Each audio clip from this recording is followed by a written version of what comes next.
There was only one case in all our years together that I begged Sherlock Holmes not to take. Not because it was dangerous, Holmes had faced danger before, but because this case contained a secret I had buried for 23 years. A secret from a war in Afghanistan. A secret about a young officer named Arthur Cavendish, who did not die the way the official report claimed. And if Sherlock Holmes uncovered the truth, it would not only destroy reputations, it would destroy me. Before we step into this mystery, I'm curious about something. These stories travel far beyond the fog of old London. So wherever you are watching from tonight, tell me in the comments, which country, which city?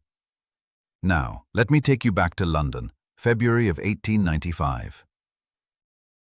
Chapter 1. The Weight of a Whispered Name. Of all the wounds I carried home from Afghanistan, the one that never healed left no scar upon my flesh. It lived instead in ink and paper, in letters composed by candlelight and destroyed before dawn, addressed to a woman who deserved far better than my silence and infinitely more than my words. Miss Eleanor Cavendish. Even now, the name moves through me like a draught through an ill-fitted door. It was a Thursday morning in February of 1895, and London had wrapped itself in that particular grey stillness which belongs neither to winter nor to spring, but to the weary interval between them. Holmes had gone out early, to the British Museum, I believed, or perhaps to one of those obscure chemical suppliers whose names he never shared. I was alone in our Baker Street sitting room, and solitude, as it so often does for men burdened by memory, had become an invitation to the very reflections I spent my waking hours avoiding. I sat at the writing desk by the window, a fresh sheet of notepaper before me, my pen suspended above the blank surface, like a surgeon's hand hesitating over the first incision. I had written this letter before, a dozen times, perhaps more, always in Holmes's absence, always with the same quiet desperation, and always with the same result. The words would come haltingly, each sentence a negotiation between what I wished to say and what I dared commit to paper. And then, before the ink had fully dried, I would feed the pages to the fire and watch my incomplete confession curl into ash. That morning was no different. I wrote 3 lines, read them back, found them insufficient, not because they failed to express my meaning, but because they expressed it too precisely. Some truths, once written, become impossible to deny. I folded the paper once, struck a match, and held the small flame to the corner. The paper blackened and twisted. I dropped the remains into the cold grate and brushed the ash from my fingers, just as the familiar sound of footsteps echoed upon the stair. Holmes was returning. I straightened in my chair, composed my features into an expression of idle morning calm, and reached for the newspaper I had not yet opened. The performance was, I believed, convincing. I had practiced it for 23 years. But some performances, no matter how long rehearsed, are never quite convincing enough for the audience that matters most. Holmes observes what Watson conceals. The door opened with that particular briskness Holmes reserved for mornings when his mind was already engaged with a problem, and he entered carrying a parcel of brown paper under one arm and the faint scent of reagent chemicals about his coat. He paused, barely a moment, no longer than the span of a single breath, and in that fractional hesitation, I recognized the rapid, invisible machinery of observation already turning behind those sharp grey eyes. He said nothing immediately. Instead, he crossed to the mantelpiece, set down his parcel, and removed his gloves with the slow precision of a man in no particular hurry, though I knew that deliberate slowness was itself a kind of scrutiny. "You have been productive this morning, Watson," he remarked, his back still turned to me. "Hardly," I replied, with what I hoped was casual ease. "I have scarcely stirred from this chair, and yet your fingers tell a different story." He turned now, settling into his own chair with the languid grace of a cat arranging itself upon a favored cushion. "Ink upon the second and third fingers of your right hand, a distribution inconsistent with your usual medical correspondence, which stains primarily the index finger, where you grip the pen higher. This morning you gripped lower, pressing harder. A man writing with urgency, or perhaps emotion." and there is the faintest trace of ash upon your left cuff. Not tobacco ash, which would be darker, but the pale grey residue of burned notepaper. I said nothing. My silence was itself an admission, though Holmes was gracious enough not to press the advantage. "I have been considering," he continued, shifting direction with the practiced ease of a man who knows precisely when to advance and when to withdraw. "A monograph I intend to write. The subject is the psychology of suppressed testimony, the particular distortions that occur when a witness conceals not what he saw, but what he understood about what he saw. A fascinating area. The memory does not simply omit, it actively reconstructs, building elaborate scaffolding around the absent truth." He reached for his pipe, but did not light it, turning the bowl contemplatively in his long fingers. "The mind, I have observed, is remarkably loyal to its own deceptions. It will defend a lie it has lived with longer and more fiercely than a truth it has only recently acquired." I felt the color shift beneath my skin, though whether it rose or drained I could not say. Holmes was not looking at me. He was gazing at the cold fireplace where, had he cared to examine the grate, he would have found the remains of my morning's correspondence. But he did not look. And in his deliberate refusal to look, I felt the full weight of his compassion and his patience. The arrival of Mrs. Helena Prescott. The knock at the front door came at 10:15, not the tentative rap of uncertainty, nor the urgent hammering of distress, but a measured, purposeful sound that suggested a visitor who had resolved upon her course before stepping from her carriage. Mrs. Hudson's tread upon the stair was followed by the careful announcement of a Mrs. Helena Prescott, who wished to consult Mr. Holmes on a matter of some delicacy. Holmes glanced at me with that quickening of interest which any new visitor produced, and gestured for Mrs. Hudson to show the lady up. The woman who entered our sitting room carried herself with the composed dignity of one long accustomed to the obligations of her station. She was perhaps 50 years of age, tall and slender, dressed in mourning black of excellent quality. Her face bore the refined pallor of recent grief, yet her eyes, dark, steady, and remarkably direct, betrayed no confusion. This was not a woman overwhelmed by sorrow. This was a woman who had passed through sorrow and arrived at something harder: resolve. "Mr. Holmes," she said, inclining her head. "Dr. Watson, I thank you for receiving me without appointment. I am aware that my request is irregular, but I believe the circumstances warrant it."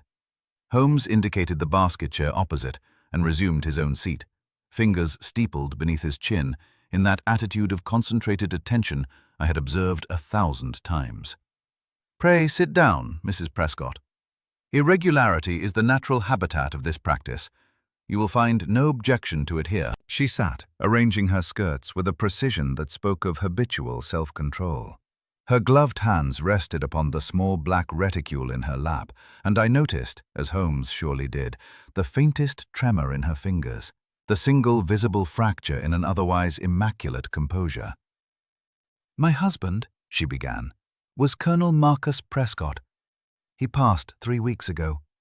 The official cause was cardiac failure. His physician confirmed it. The death certificate was signed without hesitation." She paused. "I do not believe it." Holmes tilted his head fractionally. "What do you believe, Mrs. Prescott?" "I believe my husband was murdered. And I believe the man who murdered him was the very physician who signed that certificate." The statement landed in the room with the quiet force of a stone dropped into still water. Holmes's expression betrayed nothing beyond sharpened attention, but I could see the subtle adjustment in his posture, the almost imperceptible forward inclination that indicated genuine engagement. "Colonel Prescott," Holmes said. "The name suggests military distinction. May I ask which regiment?" "The 5th Northumberland Fusiliers," she replied. "He served with great honor in Afghanistan before retiring some 15 years ago." The 5th Northumberland Fusiliers, my regiment. The word struck me with the force of a physical blow, though I sat perfectly still and allowed no trace of it to reach my features. Or so I believed. But I felt Holmes's gaze shift to me for the briefest instant, a glance so swift and penetrating that it could have been imagined were it not Holmes who delivered it. Mrs. Prescott continued, unaware of the silent tremor her words had produced. He lived quietly in Hampstead after his retirement, a private man, a man of routine. And yet something disrupted that routine, Holmes observed. Yes, in his final year, everything changed. I sat in my chair, my newspaper forgotten, the taste of ash still faintly upon my tongue, and felt the architecture of 23 years of careful silence begin, with terrible slowness, to crack. Watson's first protest. She had not yet finished her account. The details of Prescott's final months remained largely untold, when I heard my own voice interrupt with a steadiness that astonished me, given the turmoil it concealed. "Holmes," I said, "I wonder whether this matter might not be better directed to Scotland Yard. Inspector Lestrade has considerable experience with cases involving medical suspicion, and I recall you mentioned only yesterday that your present researches demanded your full concentration." It was a clumsy deflection, and I knew it even as the words left my mouth. Holmes had mentioned no such thing. He had, in fact, spent the previous evening complaining of the insufferable monotony of his current caseload, and I could see from the barely perceptible lift of his left eyebrow that he recognized my fabrication for exactly what it was. Mrs. Prescott turned her gaze upon me, and in her dark eyes I read not suspicion, but a quiet, searching curiosity. "Dr. Watson," she said carefully, "did you know my husband?" The question was a door I dared not open. Behind it lay the Doori Pass, the shattered supply column, the crack of a rifle that had nothing to do with enemy fire, and the face of a young lieutenant whose name I had tried for 2 decades to bury beneath the weight of silence and service and the ordinary business of living. "That was a long time ago," I said. It was not a denial, neither was it a confession. It was the only answer I could offer that did not require me to lie directly to a widow whose grief had driven her to our door, nor to speak a truth that would set in motion consequences I could not control. Mrs. Prescott studied me a moment longer, then turned back to Holmes with the disciplined composure of a woman accustomed to receiving incomplete answers from military men. Holmes, for his part, regarded me with an expression I found difficult to classify. It was not reproach. Neither was it the bright, acquisitive curiosity that a new puzzle typically ignited. It was something quieter and more complex, a recognition, perhaps, that this case had already begun to reveal chambers in his oldest friend's character that he had not previously known existed. "Mrs. Prescott," Holmes said, his voice carrying that particular tone of gentle authority which he employed when redirecting a conversation without appearing to dismiss what had just occurred. "I should very much like to hear the remainder of your account. You mentioned that your husband's behavior changed markedly in his final year. Pray continue." It was not a rebuke to me, but it was a decision. Holmes had heard my objection, measured it, understood that it arose from something deeper than professional opinion, and quietly set it aside. He would hear this woman's case. My discomfort, however genuine, would not serve as sufficient grounds for refusal. Mrs. Prescott inclined her head and resumed her narrative. I remained in my chair, silent, and felt the ground beneath my carefully constructed life shift by yet another imperceptible degree, the way a foundation settles before it fractures, so slowly that one might mistake the movement for stillness, until the walls begin to show their cracks. Chapter 2. The Colonel's Shadow. Helena Prescott spoke with the discipline of a woman who had organized her grief into evidence. She did not wonder. She did not embellish. She laid before Holmes the architecture of her husband's decline with a precision that would have done credit to any witness box in England. And I found myself admiring her composure, even as her words tightened around my chest like bands of iron. "My husband was never a demonstrative man, Mr. Holmes. 30 years of marriage taught me to read his silences rather than wait for his speech. But in his final year, the silences changed. They became defensive. He was not merely private, he was fortified. It had begun, she explained, in the spring of the previous year. A letter arrived. She did not see the sender, and Prescott read it at breakfast, then rose without a word and burned it in the study fireplace. Over the following weeks, additional letters came, each producing the same ritual of reading and destruction. He refused to discuss them. When Helena pressed, he responded with an uncharacteristic sharpness that silenced her inquiry but deepened her concern. "He began refusing visitors," she continued. "Old friends from the regiment were turned away at the door. He dismissed the gardener, a man who had served us faithfully for 9 years, because the fellow had lingered too long near the study windows. He installed a new lock upon his study door and carried the key upon his person." Holmes listened with his eyes half closed, his fingertips pressed together in that cathedral arch of concentration I knew so well. He had not moved since she began. "The nights were worst," Mrs. Prescott said, and here her composure wavered for the first time, not dramatically, but with a subtle thinning of her voice, as though the words themselves had become fragile. "He spoke in his sleep. He had never done so before, not in 30 years. But in those final months, I would wake to hear him muttering, sometimes urgently, sometimes pleading." "And what did he say?" Holmes asked, quietly. "Two things, repeatedly. A place, the Doori Pass, and a phrase, what was buried. Sometimes he combined them, what was buried at the Doori Pass. He spoke them as a man speaks of things that haunt him, not with anger, but with dread." I kept my gaze fixed upon the carpet. The pattern of its weave had never before commanded such intense interest. 3 weeks ago," Mrs. Prescott concluded, "Marcus retired to his study after dinner. When I went to call him for his evening tea, I found him in his chair. His physician, Dr. Edwin Strake, was summoned and pronounced heart failure. The certificate was signed within the hour." She opened her reticule and produced a small glass vial, no larger than a lady's perfume bottle, containing a clear liquid. "I found this hidden behind the books in his study the following day. Dr. Strake had never prescribed such a thing to my knowledge." She placed the vial upon the table between them. "I am not a fool, Mr. Holmes. I'm a soldier's wife. I know when the ground beneath me is not what it appears." Holmes reached forward and lifted the vial to the light, turning it slowly. His expression was unreadable, but I saw his eyes, sharp, bright, and already calculating, and I knew with terrible certainty that he would not let this matter rest. "The name that stops Watson's breath." Holmes set the vial down with the care one might afford a sleeping serpent and turned his full attention back upon Mrs. Prescott.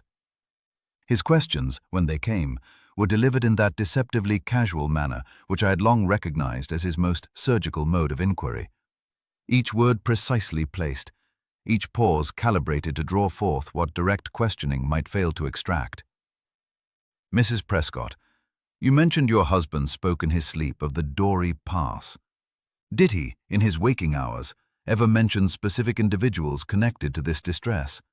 Names, perhaps, spoken with particular frequency or weight?" Helena considered this carefully. "He was not given to speaking of people. He was a man who discussed events and duties, never personalities.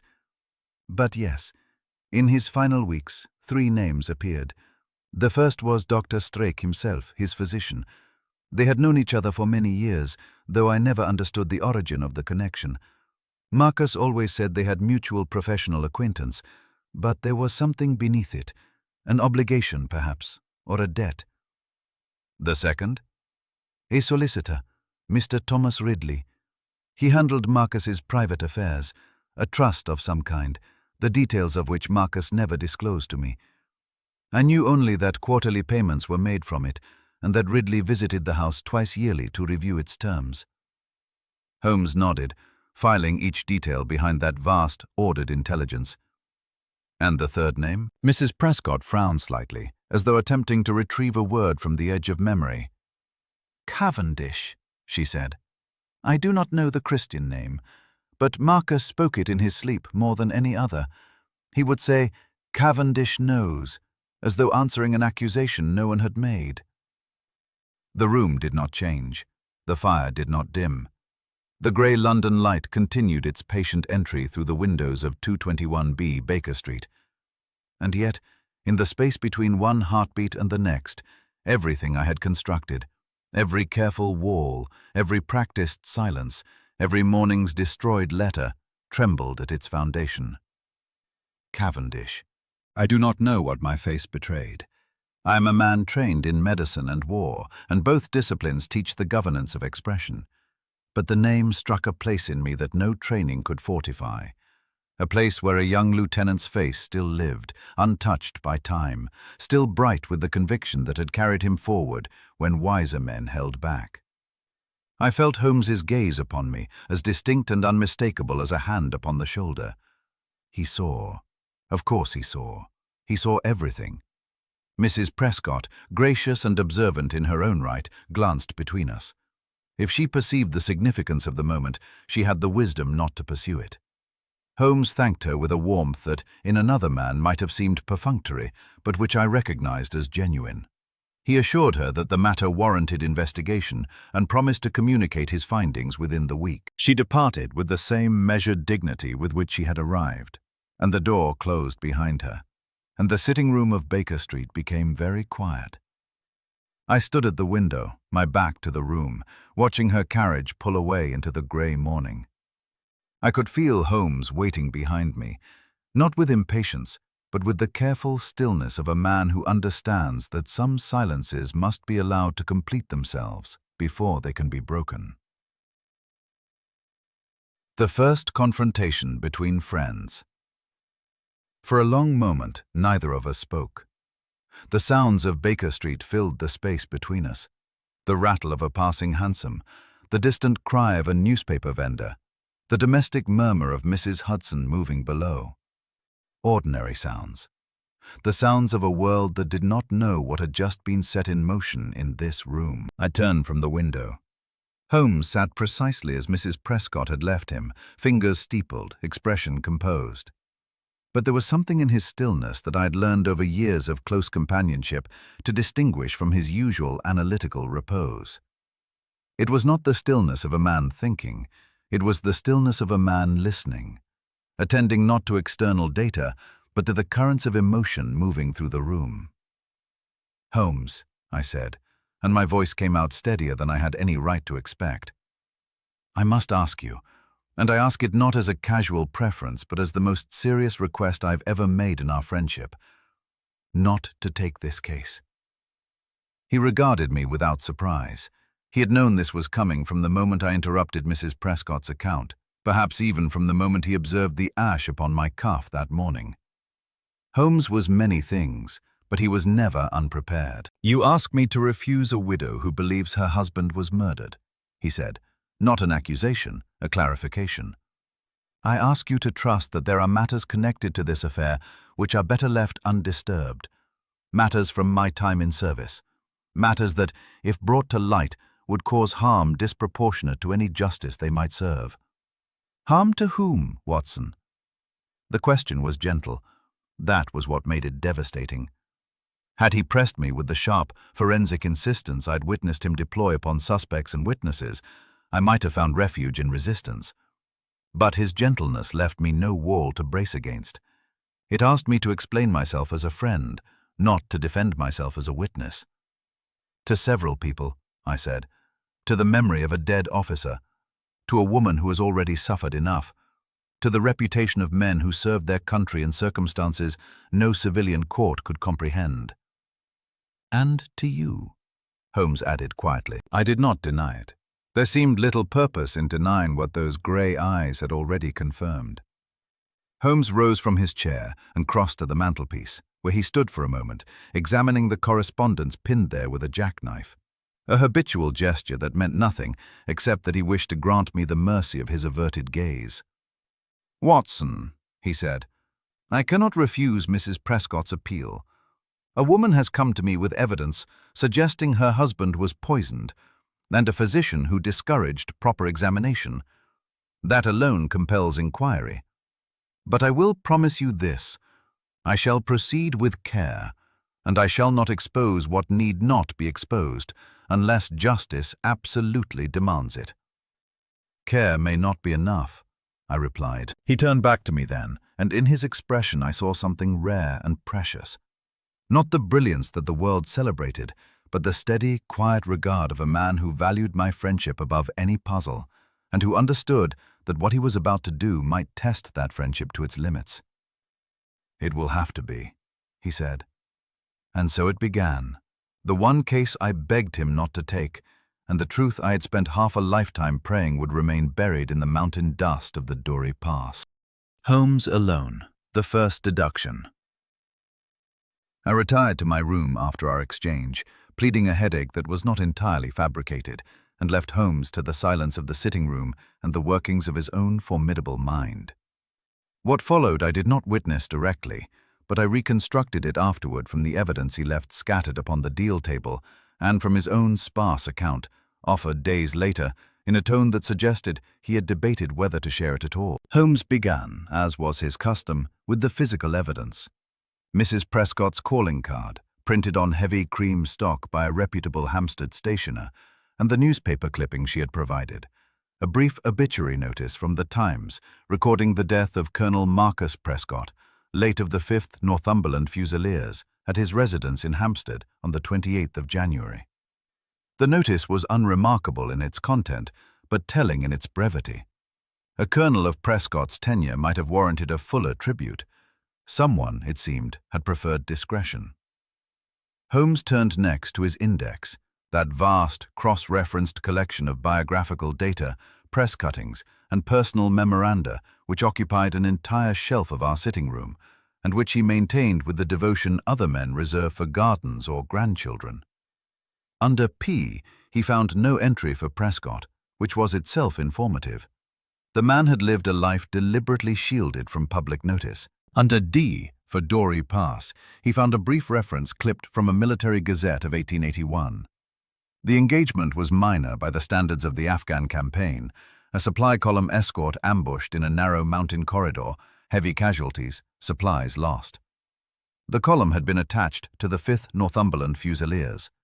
The commanding officer was listed as Captain Marcus Prescott, not yet a colonel, Holmes noted, but promoted rapidly afterward, as men sometimes are when the army wishes to reward silence as efficiently as it rewards valor.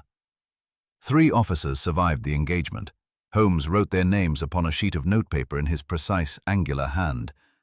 Captain Marcus Prescott, Lieutenant Arthur Cavendish, Dr. John H. Watson, attached surgeon. He studied the list. Then beneath it, he added a 4th name, drawn from Mrs. Prescott's account and cross-referenced against the medical directory. Dr. Edwin Strake, field medic, subsequently qualified as physician and surgeon, currently practicing in Harley Street. 4 men entered the Doori Pass. 1, Cavendish, did not emerge. 3 carried whatever happened there into civilian life, bound by a silence that had endured for over 2 decades. Now Prescott was dead under suspicious circumstances, and the conspiracy of silence had begun to fracture. Holmes set down his pen, reached for his pipe, and did not light it. He sat for a long while in the gathering dusk, watching the last grey light fade from the windows of Baker Street, contemplating the cost of what he was about to uncover, and, I believe, weighing for the first time whether a truth might prove too expensive, even for a man who had built his life upon its pursuit.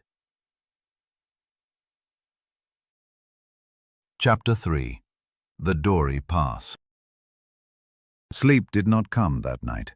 It circled at a distance, like a wary animal aware of the trap concealed beneath the offered comfort. And I lay in the darkness of my room, listening to the muffled sounds of Baker Street settling into its nocturnal quiet, while the past reassembled itself behind my closed eyes with a vividness I had spent 2 decades learning to suppress. The Doori Pass.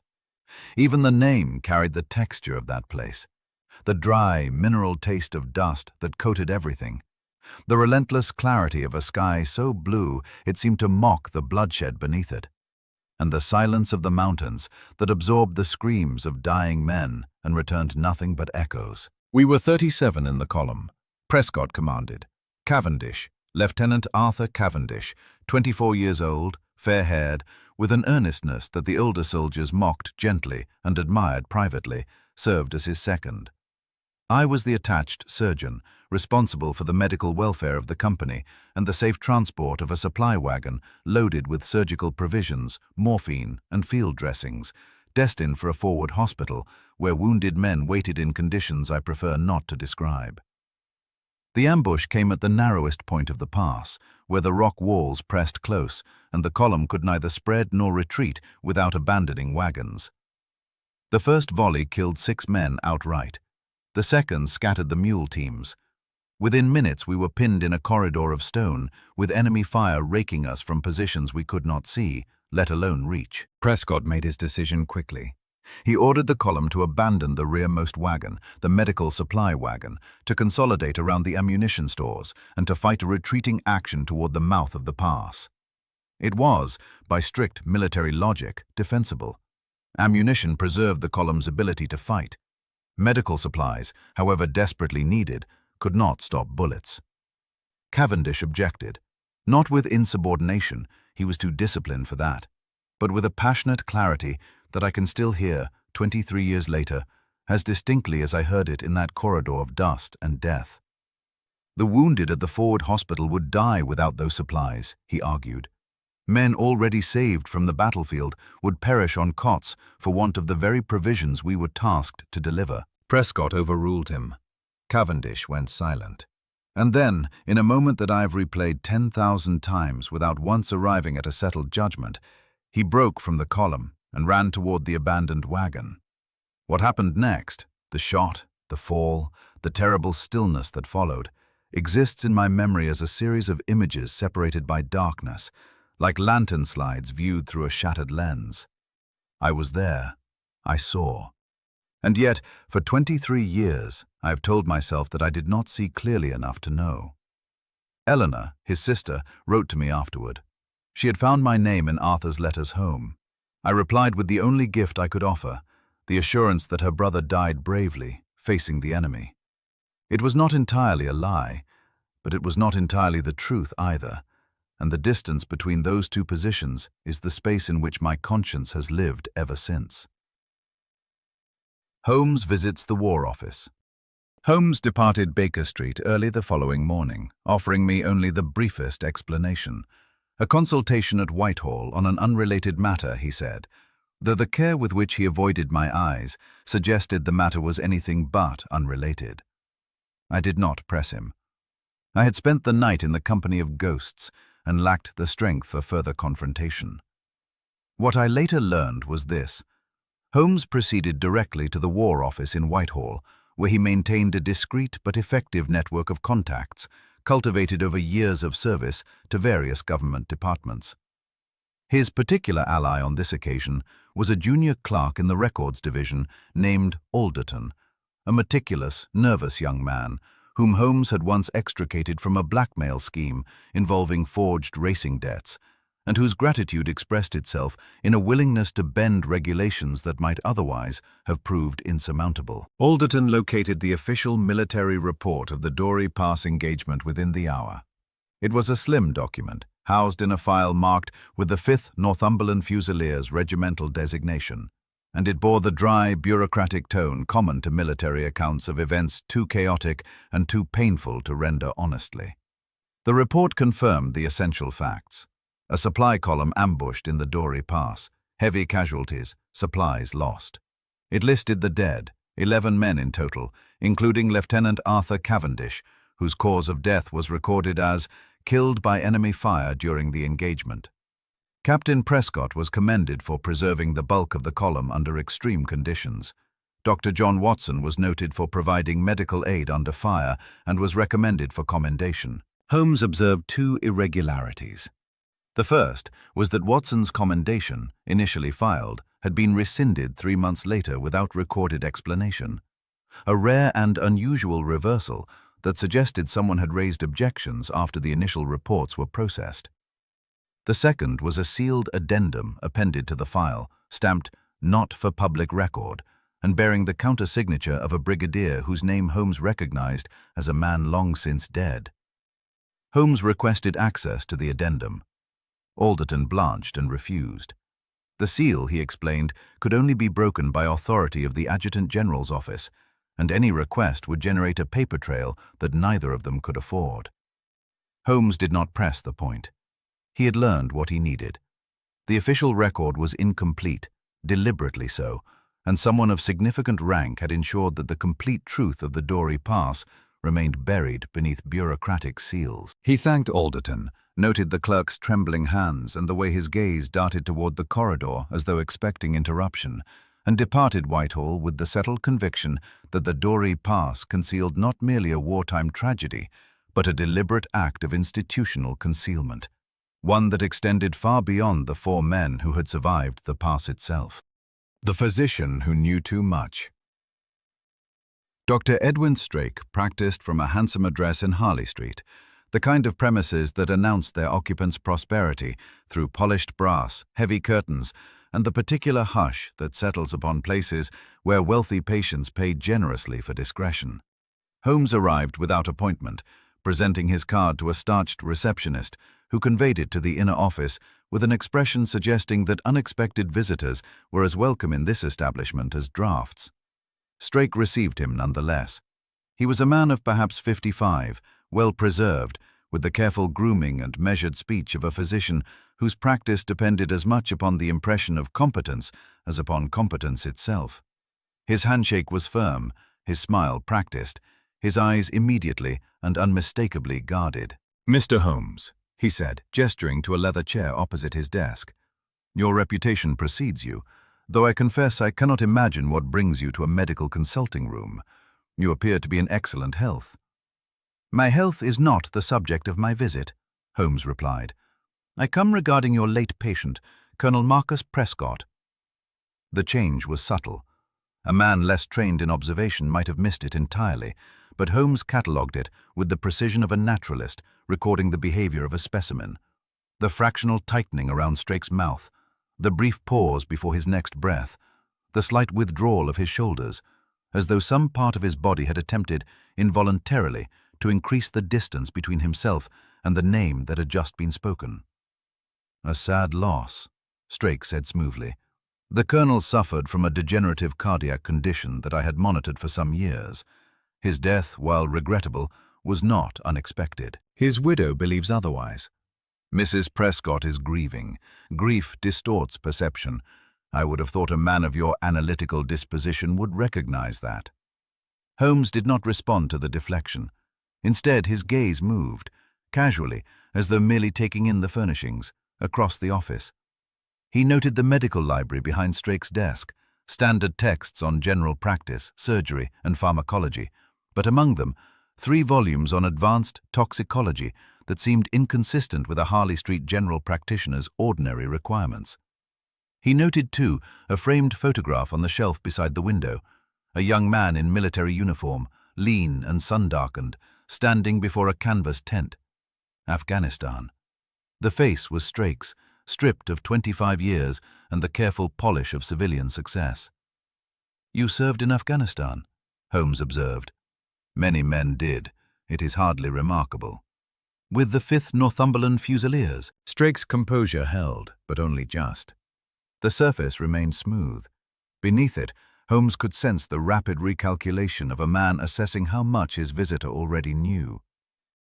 "I served in various capacities during the campaign. I do not see the relevance." "The Doori Pass," Holmes said quietly. The name fell into the room like a stone into deep water, and the ripples it produced were unmistakable. Strake's hand, resting upon his desk, closed slowly into a fist. His jaw tightened. For a moment, no more than 2 or 3 seconds, the polished Harley Street physician vanished, and something older, rawer, and far more frightened looked out from behind his eyes. "I must ask you to leave, Mr. Holmes," Strake said. His voice was level, but stripped of its earlier warmth. Holmes rose without argument. He had obtained what he came for. Strake was not merely Prescott's physician. He was a fellow survivor of the Doori Pass, bound to Prescott and to the others by whatever had occurred in that mountain corridor. And his reaction confirmed that the bond was one of complicity, not mere comradeship. A warning at the door. The February air struck cold after the careful warmth of Strake's consulting room, and Holmes paused upon the pavement to button his coat and survey the street with the habitual vigilance that attended all his movements in public. It was this vigilance that alerted him to the young man standing beneath the awning of the tobacconist's shop opposite. A man of perhaps 25, neatly but inexpensively dressed, who had been watching the entrance to Strake's building with the particular intentness of one who was waiting not for a cab, but for a specific individual. Holmes crossed the street with an unhurried stride, and the young man, rather than retreating, straightened and stepped forward to meet him. His face was earnest, slightly flushed, and marked by an anxiety he made no effort to conceal. "Mr. Holmes," he said, "my name is Peter Ridley. I am clerk to Mr. Thomas Ridley, solicitor, of Lincoln's Inn Fields. I have been asked to deliver a message." "By your employer?" "No, sir. By someone who learned of your involvement in Mrs. Prescott's affairs and who felt compelled to issue a warning. I was instructed to wait here until you emerged." Holmes regarded the young man with that penetrating but not unkindly gaze which could make even the most composed witness feel as though the contents of his pockets had been inventoried. "Then deliver your message, Mr. Ridley." Peter Ridley swallowed. "I am to tell you that there are men who would rather die than have the Doori Pass spoken of again, and men who would kill for the same reason. The matter you are investigating is not a simple question of one man's death. It is a seal upon a grave that was never meant to be opened. If you proceed, you will not merely uncover the truth, you will destroy the lives of those who buried it." "A vivid warning," Holmes replied. "And who precisely sends it?" The young man hesitated.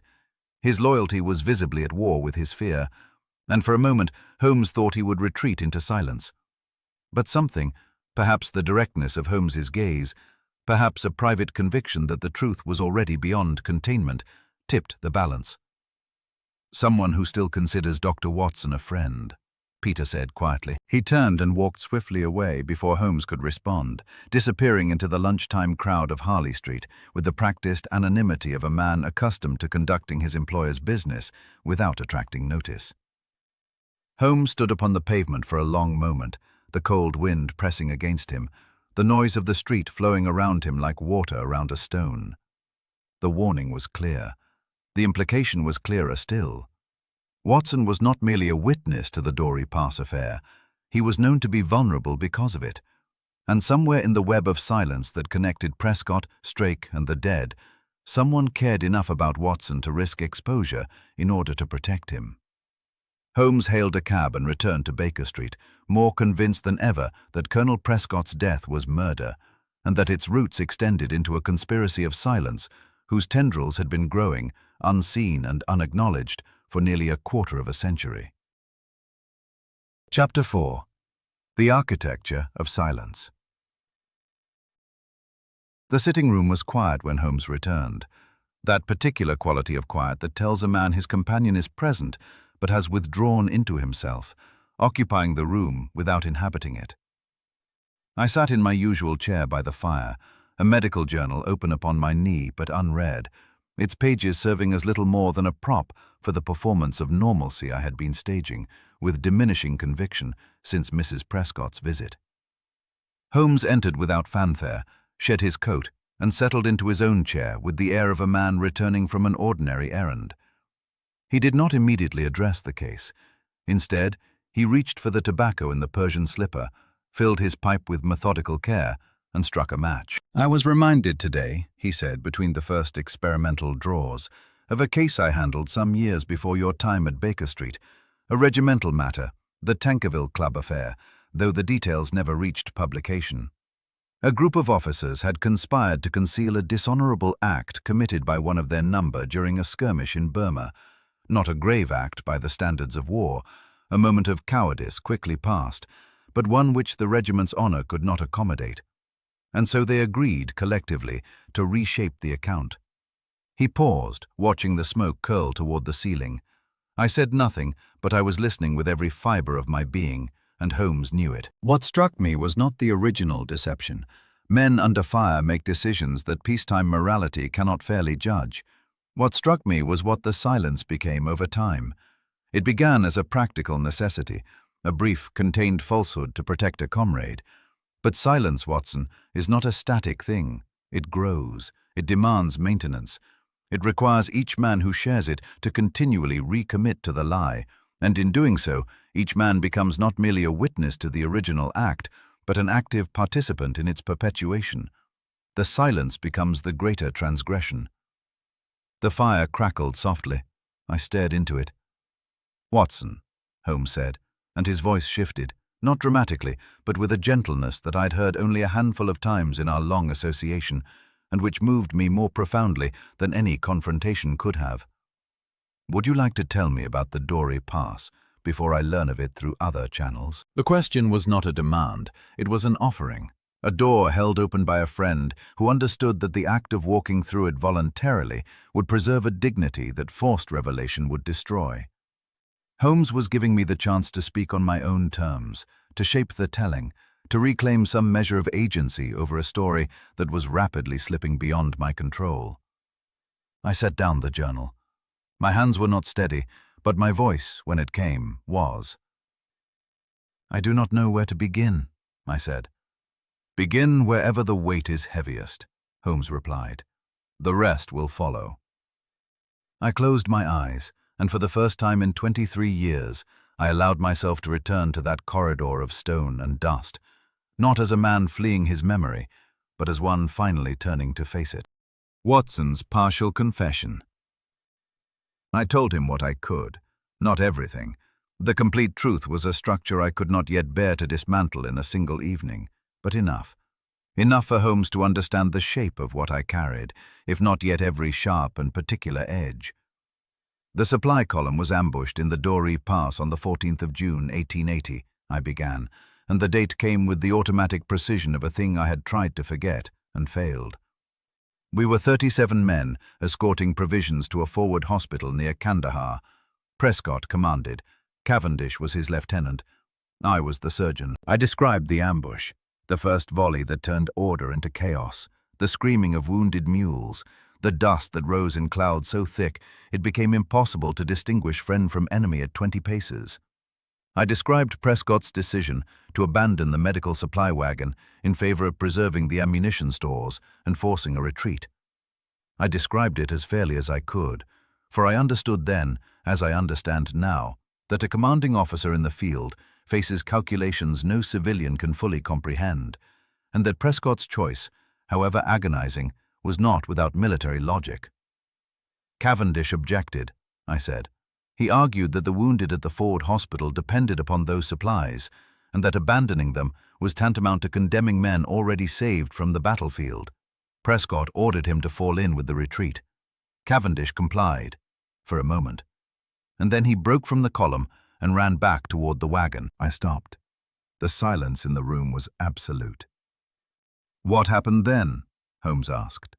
His voice carried no inflection, neither judgment nor encouragement, merely the steady, open attention of a man prepared to receive whatever came next. "A shot," I said. "Cavendish fell. He was dead before I could reach him." "Enemy fire?" The question hung between us. I could feel its weight. The weight of the answer Holmes already suspected, and the weight of the lie I had maintained for over 2 decades. "That is what the report states," I said. "I did not ask what the report states, Watson. I asked what you saw." I rose from my chair and crossed to the window. The street below was dark, the gas lamps casting their familiar pools of amber upon the wet pavement. Ordinary London, going about its ordinary evening, unaware that in a sitting room above a baker's shop, a man was dismantling the foundation upon which he had built his entire peacetime identity. "I was the attending physician," I said at last. "I signed the casualty report. I recorded Arthur Cavendish's death as the result of enemy action. That was the account Prescott gave. That was the account we all agreed upon. Prescott, Strake, myself, and Sergeant Hobbs, who was the nearest man to Cavendish when he fell." "And was it accurate?" I did not answer directly. I could not yet. Instead, I said the only thing that felt true without being complete. Eleanor deserved to believe her brother died honorably. Holmes said nothing for a long while. When he spoke, it was not to press further, but to offer a single quiet observation that told me he understood everything I had said and everything I had withheld. "The truth will not change what happened in that pass, Watson, but it may change what happens next. I remained at the window, watching the rain begin to fall, and wondered whether that was a promise or a warning. The Solicitor's Archive. The offices of Thomas Ridley, solicitor, occupied a set of sombre, well-appointed rooms on the second floor of a building in Lincoln's Inn Fields, whose exterior spoke of long-established respectability and whose interior confirmed it. Holmes arrived the following afternoon, having sent his card ahead by messenger, a courtesy he did not always extend, but which, in this instance, served the dual purpose of announcing his visit and gauging Ridley's willingness to receive him. The prompt reply, "Mr. Ridley will see Mr. Holmes at 3 o'clock," suggested a man who had been expecting this conversation and had already resolved upon his course. Ridley himself was a revelation. Holmes had anticipated the usual type of cautious, guarded legal practitioner, men whose professional reflex was to conceal rather than disclose.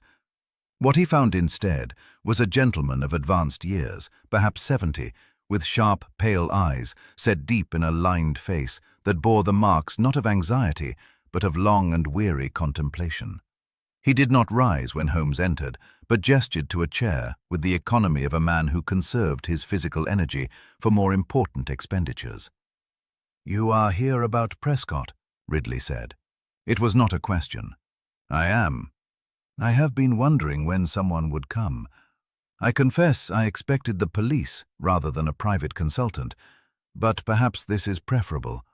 The police deal in evidence. You, I am told, deal in truth. They are not always the same commodity." Holmes inclined his head. "A distinction I have long appreciated. You handled Colonel Prescott's private affairs?" "For 20 years. Specifically, I administered a trust established in 1882, the year following the Colonel's return from Afghanistan. The trust's purpose was singular, to provide a quarterly payment of £25 to a Miss Eleanor Cavendish of Sussex."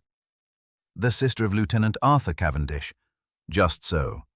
Prescott never stated the reason for the trust in explicit terms, but a solicitor of my experience does not require explicit statements. The trust was gilt, Mr. Holmes, formalized, regularized, and rendered respectable through legal mechanism, but gilt nonetheless." Holmes listened with his customary stillness. "And the trust continued for 20 years?"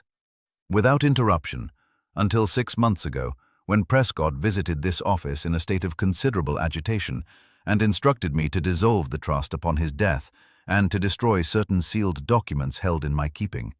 He was emphatic. He used the word destroy 3 times. "And have you complied?" Ridley's pale eyes held Holmes's gaze with a steadiness that belied his age. "No, I have not. Prescott is dead, and I am bound by his instructions, and yet I find myself unable to carry them out. The documents in question constitute, in my judgment, evidence of a matter that extends beyond one man's private conscience. I am prepared to grant you access to them." "On what condition?" "On the condition that Dr. Watson never learns it was I who broke Prescott's confidence. Watson is, or was, a man Prescott spoke of with something approaching reverence. I would not wish to add to whatever burden the doctor already carries." Holmes regarded the old solicitor for a long, silent moment. "I will not make that promise," he said. "I do not know where this investigation will lead, and I will not bind myself to a concealment that may later prove incompatible with justice." Ridley studied him, then nodded slowly. "An honest answer. I respect it more than the promise would have been worth." He rose, crossed to a heavy iron safe in the corner of the room, and produced a sealed envelope bearing Prescott's name and the date 1882. The sealed documents. Holmes opened the envelope in Ridley's presence, with the solicitor's tacit consent and watchful attention. Inside were 3 documents, each written in the same hand, a tight, disciplined script that spoke of military training and private anguish in equal measure. The first was a personal account of the Doori Pass engagement, dated November 1882 and signed by Marcus Prescott. It was not a military report. It was a confession, written in the raw, unvarnished language of a man confronting his own actions in the cold clarity of peacetime. stripped of the adrenaline and terror that had governed them in the moment. Prescott's account confirmed what Watson had partially revealed and completed what Watson had withheld. When Lieutenant Cavendish broke from the column and ran toward the abandoned medical wagon, Prescott had not merely watched. He had turned to Sergeant Hobbs, the nearest armed man, and given a direct order. The word Prescott used in his account was unmistakable. "Stop him." Hobbs fired. Cavendish fell. The shot that killed Arthur Cavendish was not enemy fire. It was a British bullet, discharged on the orders of his commanding officer, aimed at a man whose only crime was refusing to abandon the wounded to their fate. The second document was a list of the 4 survivors who witnessed the act: Prescott, Hobbs, Strake, and Watson, accompanied by a brief, stark notation. We agreed upon extraction that Lieutenant Cavendish's death would be recorded as resulting from enemy action. God forgive us. I do not believe he will. The third document was a letter, never sent, addressed to Eleanor Cavendish. In it, Prescott attempted to explain what he had done and why. The letter was incomplete. It broke off mid-sentence, as though the act of writing it had exceeded his capacity for self-confrontation. But its content was devastating in its honesty. Prescott wrote that Cavendish had been right. The medical supplies, had they been recovered, would have saved lives at the Forward Hospital. Prescott had sacrificed a good man to protect a decision that was, in retrospect, indefensible. He had compounded the act with a lie, and compounded the lie with 20 years of silence, and the silence had become a prison from which he could see no honorable exit. Holmes read each document once, then a second time. He replaced them in the envelope and sat for a moment in the quiet of Ridley's office, the sounds of Lincoln's Inn Fields muffled beyond the heavy curtains. He now held the complete truth of the Doori Pass. He understood why Prescott had unraveled in his final year, why the letters had arrived and been burned, why the colonel had spoken in his sleep of what was buried. And he understood, with a clarity that brought no satisfaction, why Watson had begged him not to take this case. The question that remained was not what had happened in the past, it was what had been done in the present, and whether the physician who had silenced Prescott's conscience had also silenced his heart. Chapter 5. The Guilty and the Grieving. Holmes returned to Baker Street that evening, carrying the weight of documents he could not share and conclusions he could not yet voice. I was out, attending to a patient in Paddington, whose chronic bronchitis served on this occasion as a welcome excuse to absent myself from the proximity of Holmes's investigation. And so he sat alone in the gathering darkness of our sitting room, the sealed envelope upon the table before him, his pipe cold in his hand. I reconstruct this scene not from observation but from its evidence. The untouched tea Mrs. Hudson had left, the position of his chair drawn closer to the window than was his habit, and the single word he had written on a scrap of paper and left beside the envelope. Complicity, underlined twice. Holmes was not a man given to moral anguish. His mind operated, by temperament and by training, in the realm of observable fact and logical inference. Sentiment, he had often declared, was the enemy of reason, and he approached most cases with the clinical detachment of a surgeon for whom the patient's suffering was acknowledged but subordinated to the precision of the procedure. But this case was different. This case involved Watson. Not Watson as a witness or Watson as an accessory to investigation, roles he had filled 100 times, but Watson as a participant in the very crime under examination. Watson as a man who had signed a false report, concealed a killing, and carried the knowledge of both for 23 years beneath the surface of the honorable, dependable, courageous exterior the world saw, and Holmes himself had trusted without reservation. Holmes did not doubt Watson's character. That was not the nature of his struggle. He understood, with the intellectual clarity that was his greatest gift and occasional burden, that Watson's complicity at the Doori Pass was not the act of a dishonorable man, but the act of a young, frightened one, a surgeon barely out of training, bleeding from a wound of his own, confronted with a commanding officer's authority and the terrible pragmatism of survival. Watson had not chosen to lie. He had failed to find the courage to refuse, and that failure had calcified, over decades, into a silence he could no longer distinguish from loyalty. What troubled Holmes was not the past, but the present. Mrs. Prescott deserved the truth about her husband's death. Eleanor Cavendish deserved the truth about her brothers.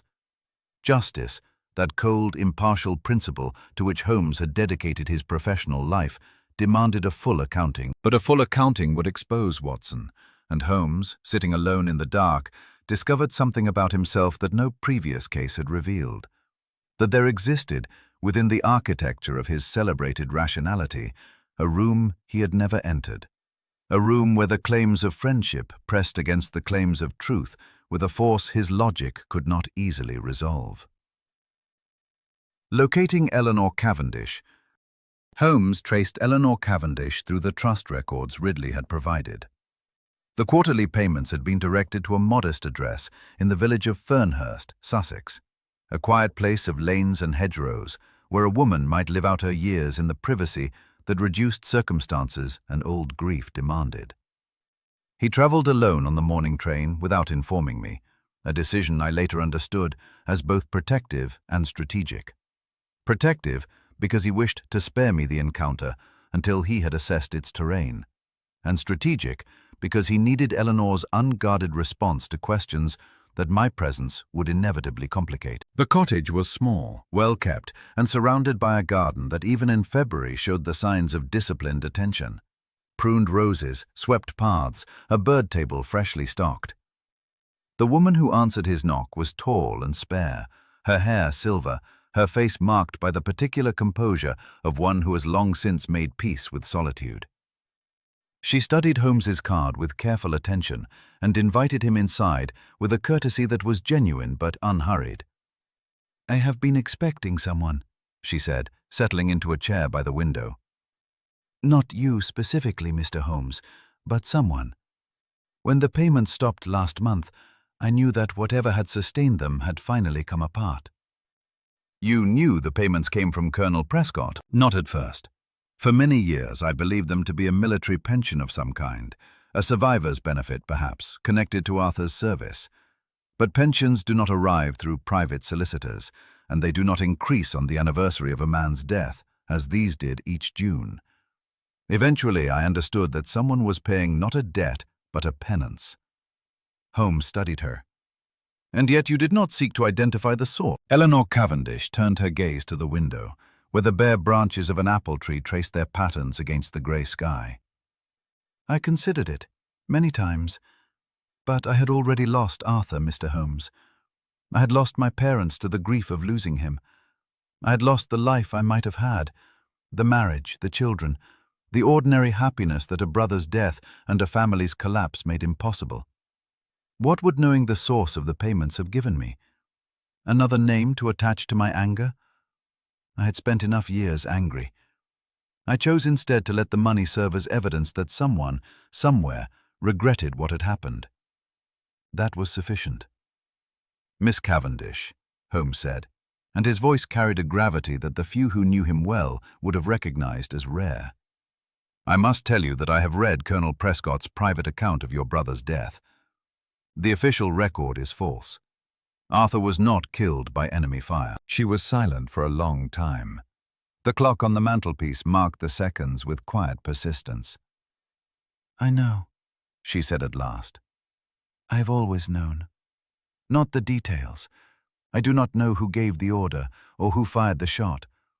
But I have known, in the way that a sister knows, that the story I was told did not contain the truth.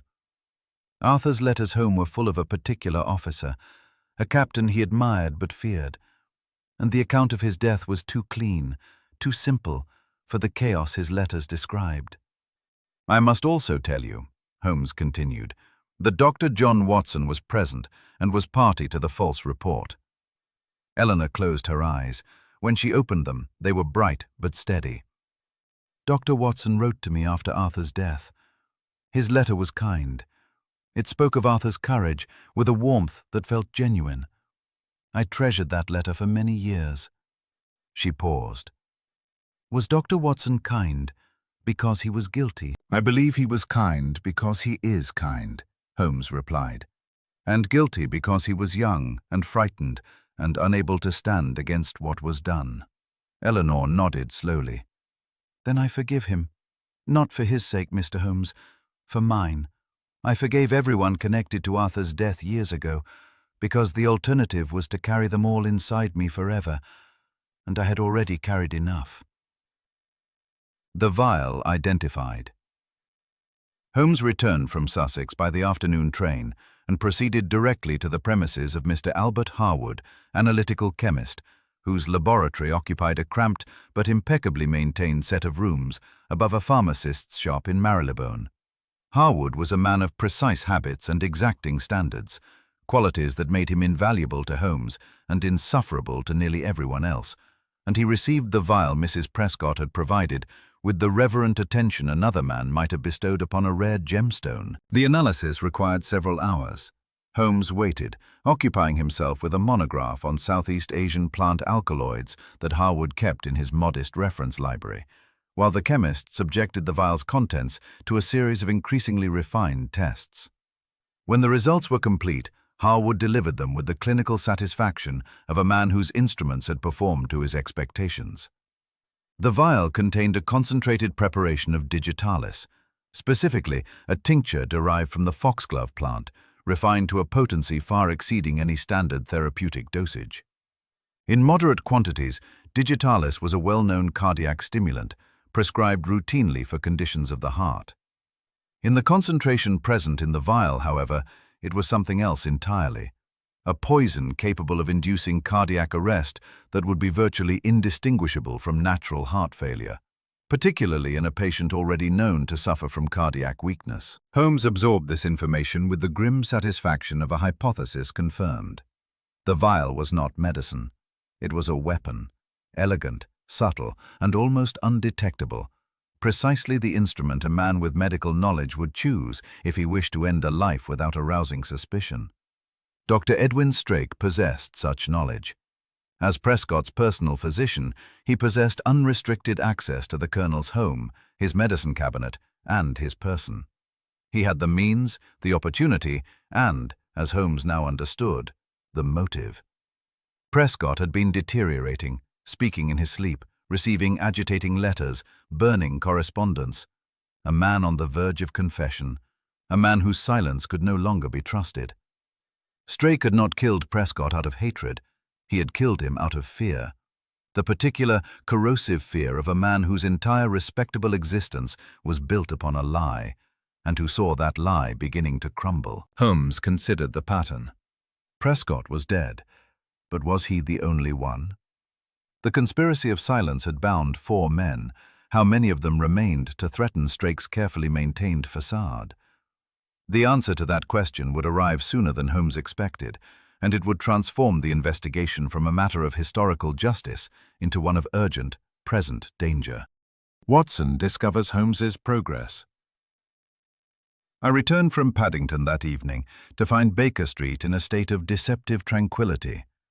The fire was lit, the curtains drawn, and Holmes occupied his usual chair with a scattered constellation of papers upon the deal table beside him. Nothing on the surface appeared amiss, and yet I felt it, that subtle alteration in the atmosphere of a room where significant work has been done, the way one feels the change in air pressure before a storm has visibly gathered. Holmes greeted me with his customary brevity and inquired after my patient. I responded with the automatic courtesy of a man whose mind is not upon his words, for my attention had already been captured by the papers on the table. They were arranged with Holmes's characteristic precision, but one sheet lay slightly apart from the rest, turned at an angle that seemed less like carelessness and more like invitation. I have wondered in the years since whether Holmes left that sheet visible deliberately. He was not a man given to accidental disclosure. Every object in his environment existed where he placed it, and his awareness of spatial arrangement was preternatural. I believe, though he never confirmed it, that he understood I needed to discover the truth through my own agency rather than receive it as a revelation.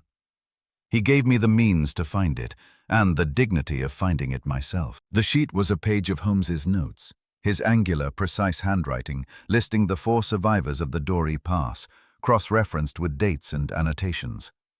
Beside Prescott's name, deceased, cardiac arrest, digitalis confirmed.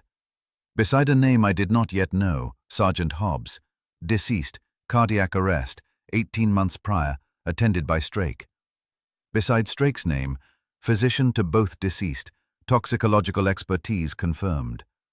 And beside my own name, a single word that Holmes had written and then, with visible deliberation, struck through.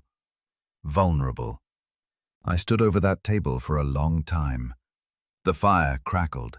The traffic of Baker Street murmured beyond the curtains, and the architecture of silence I had maintained for 23 years completed its slow, inevitable collapse. Not with the dramatic crash I had always feared, but with the quiet subsidence of a structure whose foundations had been undermined so gradually that the final settling felt almost gentle. "You know," I said. It was not a question. Holmes looked up from his chair. His expression held neither triumph nor reproach. It held only a steady, unwavering regard, the gaze of a man who has seen the worst of what his friend conceals, and finds within it nothing that diminishes the friend. "I know what happened at the Doori Pass," he said. "I have read Prescott's confession.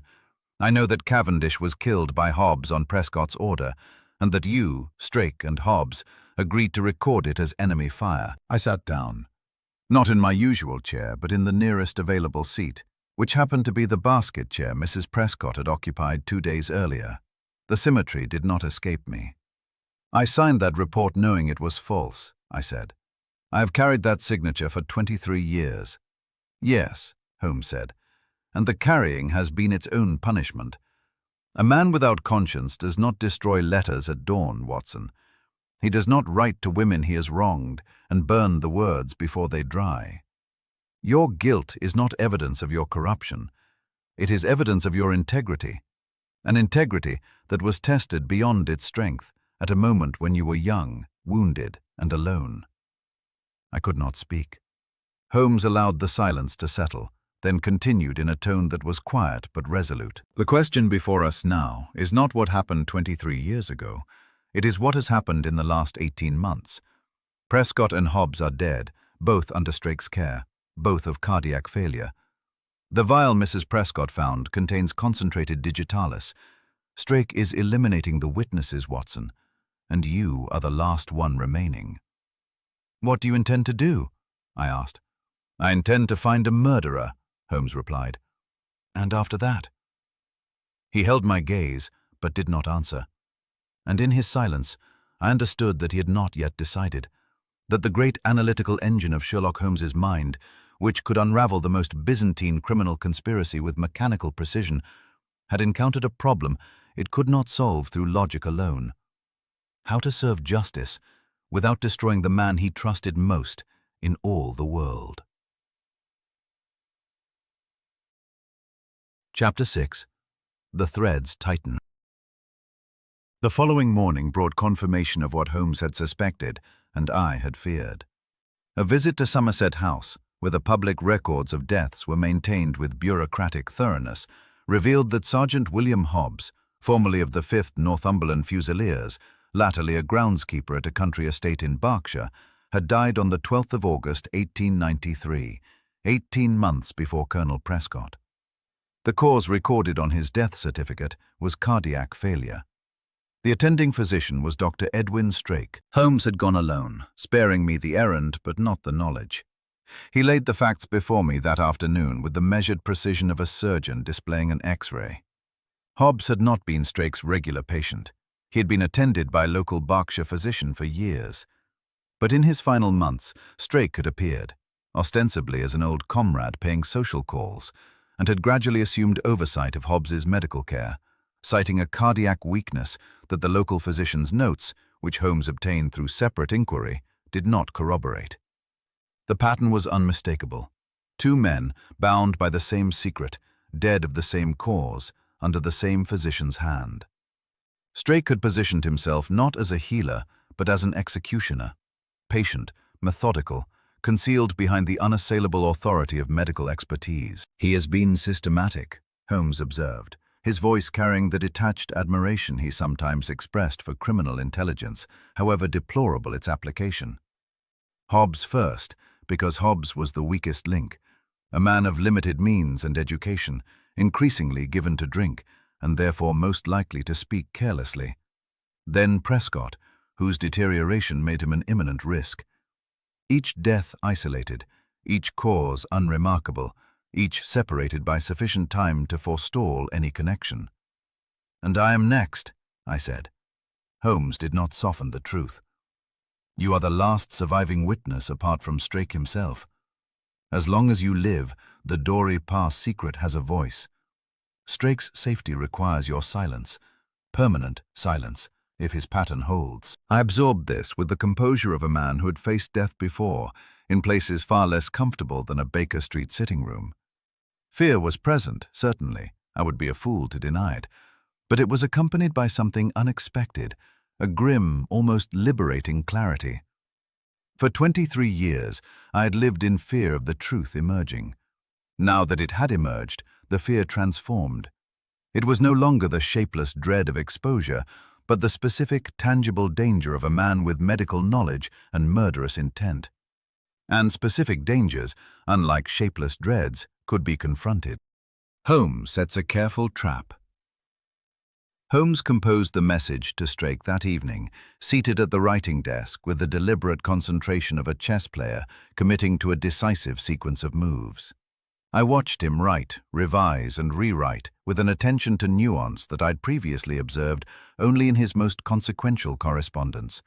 Letters to monarchs, communications to Mycroft, or the rare dispatches he sent to adversaries he considered worthy of precise language. The message, when completed, was a masterwork of calibrated pressure. It informed Dr. Strake that Holmes was in possession of Colonel Prescott's sealed confession, written in the Colonel's own hand, detailing the events of the Doori Pass, including the order to fire upon Lieutenant Cavendish. It further stated that Holmes possessed chemical analysis, confirming the presence of concentrated digitalis in a vial recovered from Prescott's study. It concluded with an invitation, phrased with scrupulous courtesy, for Dr. Strake to present himself at 221B Baker Street the following evening at 8 o'clock to discuss these matters privately before Holmes determined whether to place them before Scotland Yard. "You are baiting him," I said. "I am offering him a choice," Holmes replied. "A man who has killed twice to protect a secret will respond to the threat of exposure in one of three ways. He will flee, he will confess, or he will attempt to eliminate the threat. Flight would confirm guilt but deny us justice. Confession would resolve the matter, but requires a conscience I'm not certain Strake possesses.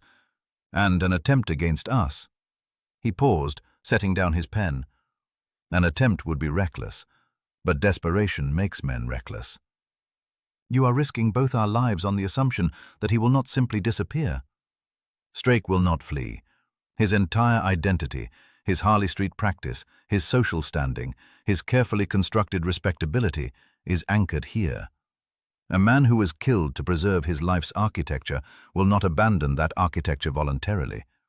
He will come." I considered this. Holmes was right, as he so often was, but the rightness did not eliminate the danger. It merely defined it. We were inviting a murderer into our home, armed with the knowledge that he had already killed 2 men with quiet, clinical efficiency. "What do you need from me?" I asked. Holmes looked up, and in his expression I saw something that the public, the readers of my published accounts, the admirers of his legendary detachment, would never have credited. Concern. Not for himself, but for me. The case had begun as an intellectual puzzle. It had become a threat to the man whose companionship Holmes valued above all others, and that transformation had introduced a variable his analytical mind could calculate, but could not entirely control. "I need you present," he said simply. "Your presence completes the circle. Without you, Strake can deny everything. With you, he faces the last witness to the truth he has killed to conceal." I agreed. Not because I was without fear, but because I understood that this was the confrontation my 23 years of silence had always been leading toward, and that facing it beside Holmes was the only way I could begin to redeem what I had failed to face alone. Mrs. Prescott returns. Helena Prescott arrived the following morning, unannounced once more, but this time with an urgency that her earlier composure had kept carefully contained.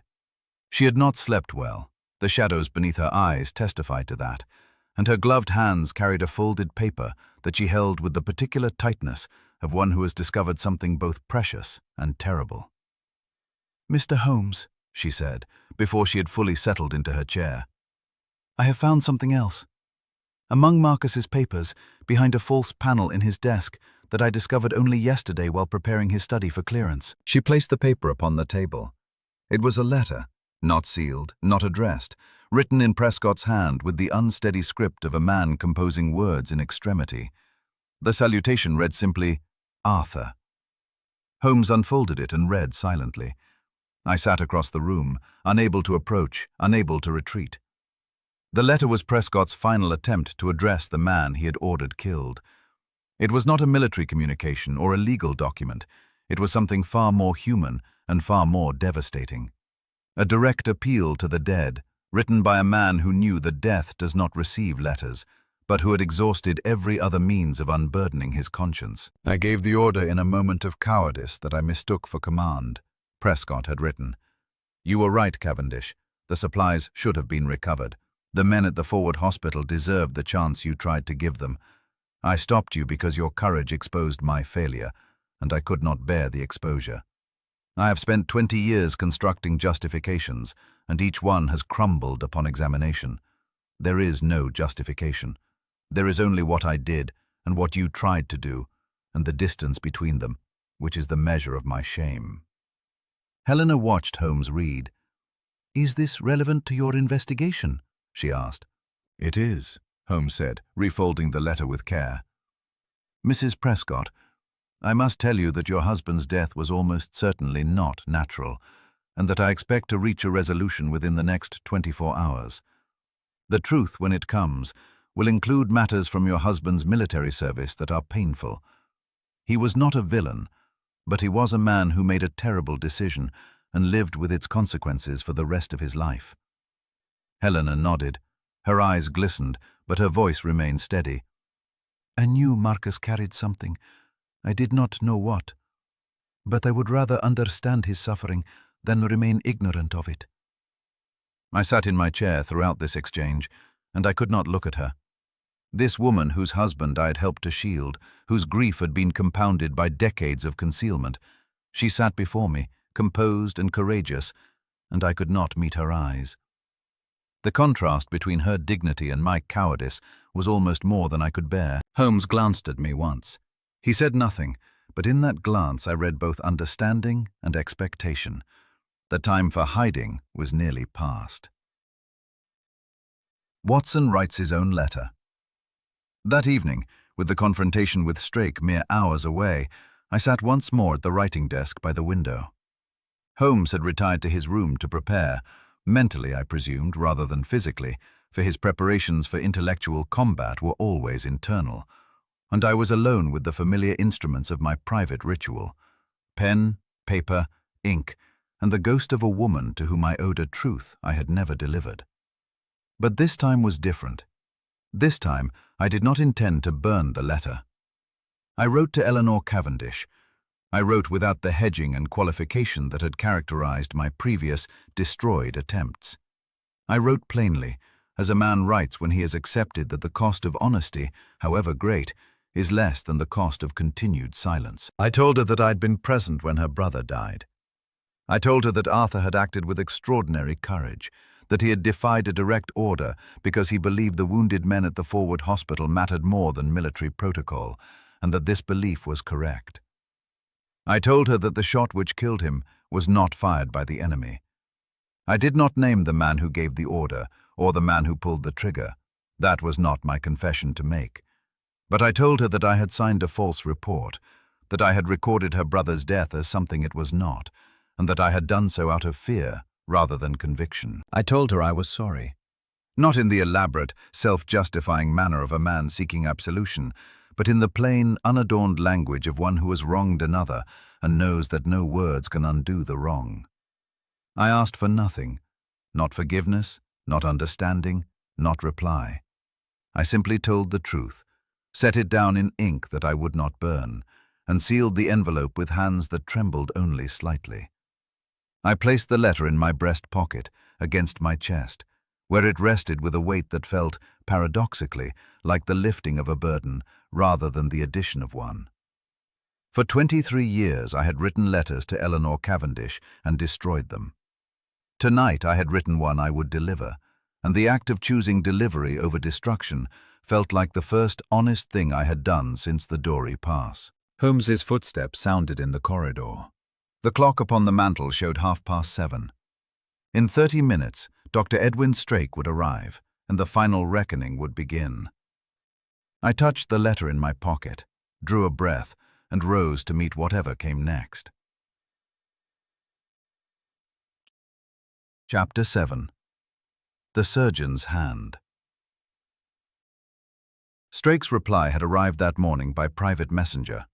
A single sheet of heavy cream paper, written in the controlled, elegant hand of a man whose penmanship, like his consulting rooms and his tailoring, was designed to project authority and composure. The message was brief. He would attend at 8 o'clock as requested. He expressed no alarm, no protest, no inquiry into the nature of the evidence Holmes claimed to possess. He simply accepted, as one might accept a dinner invitation from a professional acquaintance. And this very calmness told Holmes more than any panicked denial could have. "He is not frightened," I observed, reading the note over Holmes's shoulder. "On the contrary," Holmes replied, setting the paper aside. "He is profoundly frightened. But Strake is a man who has spent a lifetime managing fear, his own and others. He managed it in Afghanistan when he helped conceal a killing. He managed it for 20 years as he monitored the men who shared his secret. He managed it when he decided that monitoring was no longer sufficient and that elimination was required. A man of that discipline does not crumble at the approach of confrontation. He prepares." Holmes spent the afternoon arranging the sitting room with the deliberate care of a stage manager preparing for a critical performance. Prescott's confession was placed upon the table, visible but not prominently displayed. The chemical analysis from Harwood lay beside it. Helena Prescott's discovered letter, the unsent appeal to Arthur, rested slightly apart.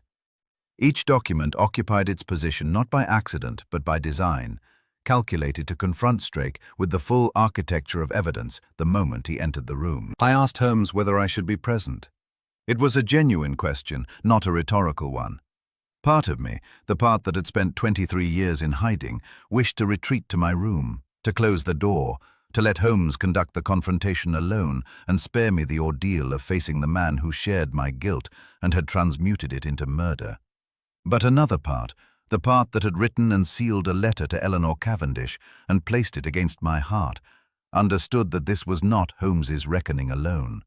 It was mine. "This is your decision, Watson," Holmes said. "I will not compel you." "I know," I replied. "I shall stay." Holmes nodded. If he felt relief, he did not show it. But I saw something shift in his bearing, a subtle settling, as of a man whose final piece has been placed upon the board. We were ready. Together. The confrontation begins. The bell rang at 8 o'clock precisely. Mrs. Hudson showed the visitor up with the wary efficiency she reserved for callers whose manner she instinctively distrusted, and Dr. Edwin Strake entered our sitting room with the measured stride of a man walking into a courtroom he expects to command. He was immaculately dressed, dark suit, white shirt, silver cravat pin, and his face bore the same polished composure Holmes had observed in the Harley Street consulting room. He surveyed the room with a single comprehensive glance that took in the documents on the table, Holmes standing by the fireplace, and me seated in my chair by the window. If the sight of me disturbed him, he concealed it with practiced ease. He sat without being invited, a small assertion of authority that Holmes noted but did not contest, and crossed one leg over the other with the relaxed posture of a man at his club. "Mr. Holmes," he said. "Dr. Watson, I have come as requested." Holmes did not sit. He remained standing, a position that granted him both physical elevation and freedom of movement, subtle advantages that Strake, himself a student of human behavior, would recognize but could not counter without rising and thereby conceding that the advantage existed. "Dr. Strake," Holmes began. "I must start with a question that may seem tangential, but which I assure you is central to the matter before us. When did you first become Colonel Prescott's personal physician?" "In 1883, the year after his return from Afghanistan." "At his request or yours?" The pause was infinitesimal, a hesitation so brief that only a man trained in the observation of human response would have detected it. "It was a mutual arrangement. We had served together. He required a physician. I was newly established." "You were newly established in Harley Street, an expensive address for a young physician without independent means or distinguished academic credentials. Your military service record shows competent but unremarkable performance. Your medical training was completed at a middling institution. And yet within 2 years of leaving the army, you occupied premises that most physicians require a decade or more to afford." Holmes paused. "Prescott funded your practice." Strake's expression did not change, but something behind it shifted. The way a landscape changes when a cloud passes before the sun, the features remaining identical, but the light upon them altered. "You did not become Prescott's physician as a professional courtesy," Holmes continued. "You were installed as his monitor. You positioned yourself to observe his mental and physical state, to assess whether the silence was holding, to ensure that the secret of the Doori Pass remained contained. And when containment was no longer possible, when Prescott began to deteriorate, to speak in his sleep, to receive letters that agitated him, to approach the edge of confession, you determined that more permanent measures were required." I watched Strake from my chair. His hands rested upon his knees, perfectly still. His breathing was even. But I knew this man. I had known him in the dust and terror of a mountain pass, and I knew that beneath his composure lay the same capacity for calculated action that had allowed him to help conceal a murder at 25 and commit 2 more at 55. The surface was ice. Beneath it, currents moved. Strake's defense. Strake did not deny it. That was what struck me most forcibly, not the content of his response, but the absence of protest. A man falsely accused musters outrage. Strake mustered only a different kind of argument. "You present the evidence as though it constitutes a simple narrative of villainy, Mr. Holmes," he said, his voice as level as a surgical table. "Allow me to offer an alternative reading. Prescott was dying. Not merely physically, his cardiac condition was genuine, whatever you may suspect about its final acceleration. But mentally, he was disintegrating. The letters he received were from Hobbes's widow, demanding money, threatening exposure. The sleep-talking was worsening. His solicitor reported that he had begun drafting documents that amounted to a public confession." Strake uncrossed his legs and leaned forward slightly. "Do you understand what a public confession would have meant? Not merely for me, Mr. Holmes, for the regiment, for the families of the men who served honorably at the Doori Pass and whose reputations would have been contaminated by association. For Mrs. Prescott, who would have learned that her husband ordered the execution of a fellow officer. For Eleanor Cavendish, who would have learned the precise manner of her brother's death. And for Dr. Watson." He turned his gaze upon me, whose career, whose reputation, whose published accounts of military honor would have been exposed as the fabrications of a man complicit in murder. The word struck like a blade. Complicit. It was the word I'd never spoken aloud, the word that lived beneath every destroyed letter and every sleepless night. To hear it from Strake's mouth, deployed not as accusation but as justification, produced a sensation I can only describe as the meeting of fire and frost. Shame and fury, simultaneous and irreconcilable. "I acted to protect," Strake continued. "Hobbes was drinking himself toward indiscretion.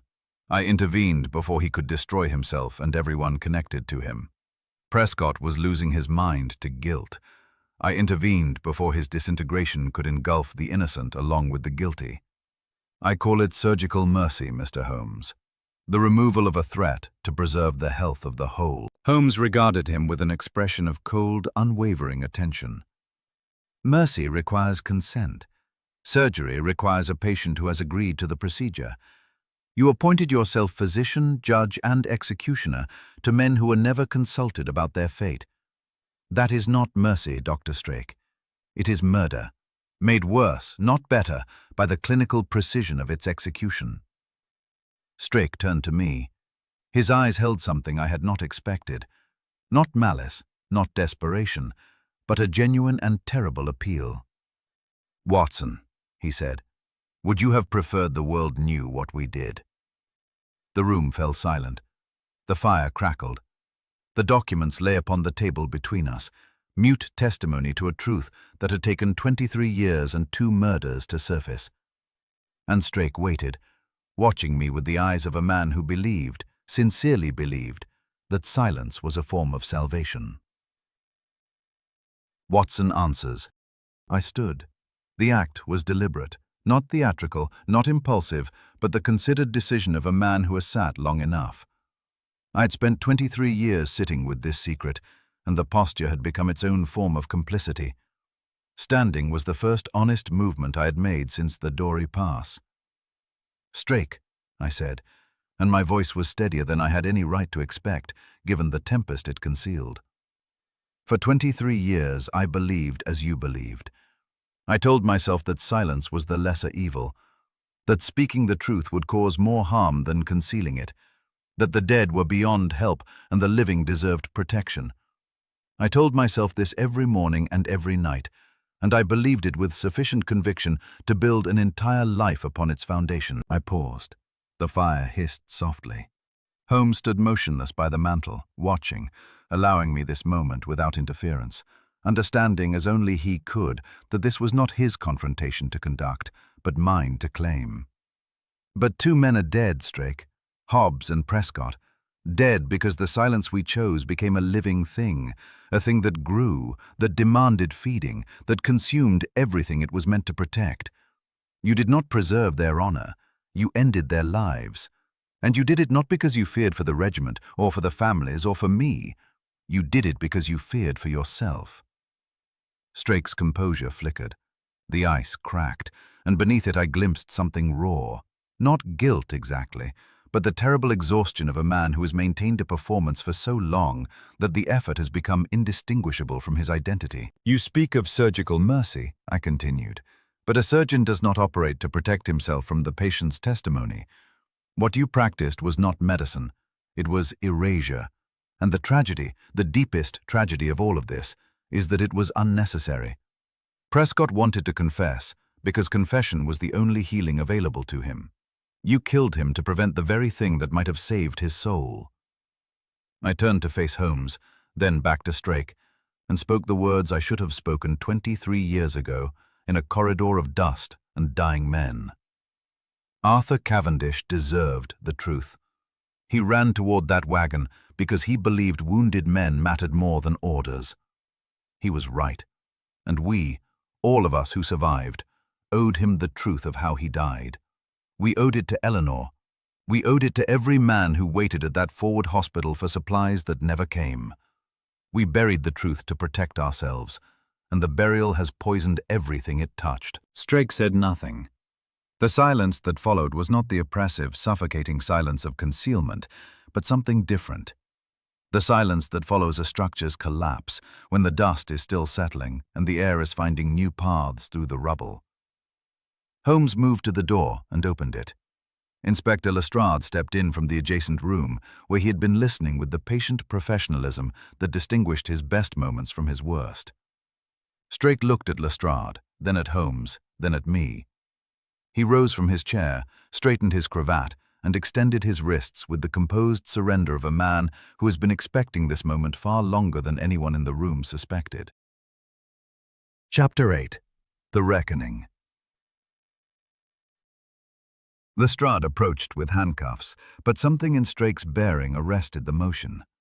The inspector paused, sensing, as even practical men sometimes sense, that the moment held a gravity which routine procedure would diminish rather than serve. Strake stood in the center of our sitting room, his arms at his sides, his face undergoing a transformation that was terrible in its quietness. There was no dramatic breakdown, no theatrical collapse of the kind one reads about in penny dreadfuls. What occurred was subtler and more devastating, the slow, visible withdrawal of the force that had sustained him. It was as though the steel wire that had held his posture erect, his voice level, his hands steady for 30 years, simply ceased to bear its tension, and the man it had supported settled into his true shape, diminished, exhausted, and unutterably alone. "I have not slept properly in 11 years, he said. His voice was stripped of its Harley Street polish, reduced to something flat and human. Since I decided that Hobbs had to be managed. Before that, I slept. Not well, but I slept. Afterward, Prescott visited me every night. Not the living Prescott, the Prescott of the Doori Pass, young, terrified, giving the order with a voice that shook. He came every night with the same expression, and I could never determine whether he was accusing me or asking me for help. He reached into his waistcoat pocket and produced a small glass vial, identical to the one Mrs. Prescott had found in the Colonel's study. He held it up to the gaslight, and the clear liquid within caught the flame and glittered.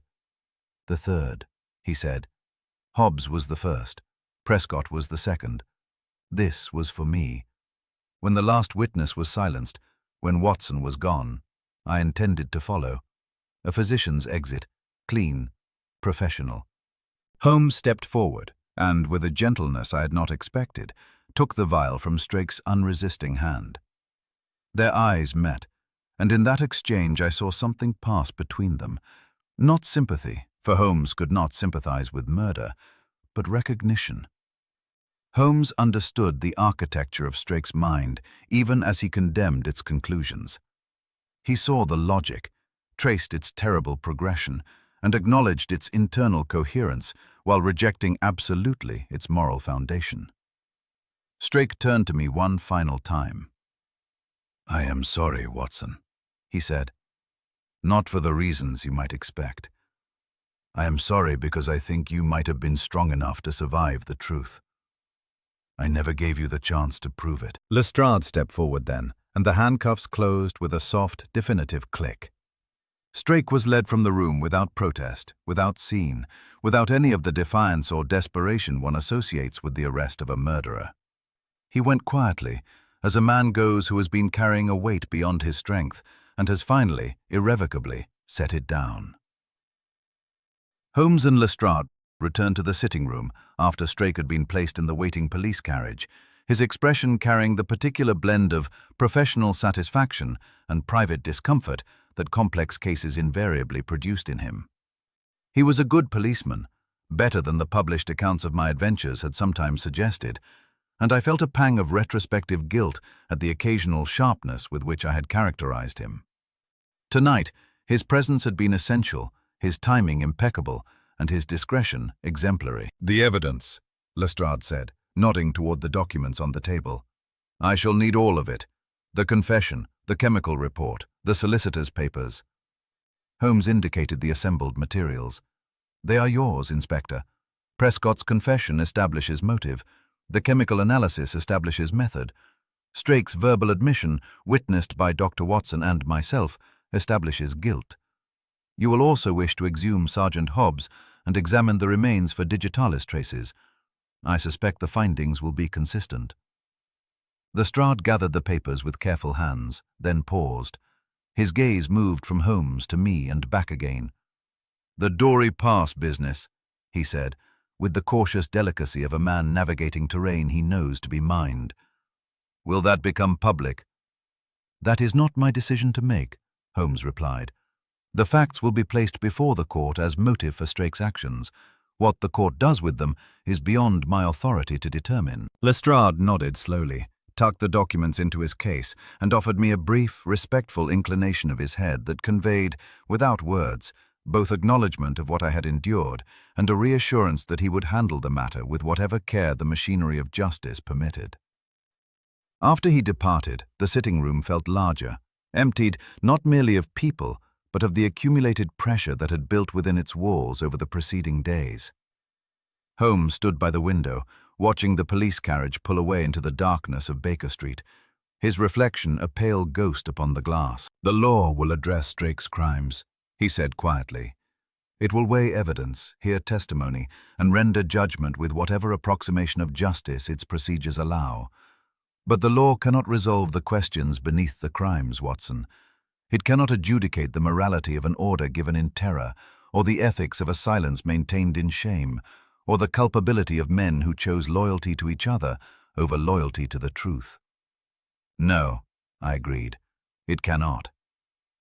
Those questions belong to a different tribunal, Holmes said, one that sits in perpetual session and from which there is no appeal. He meant conscience.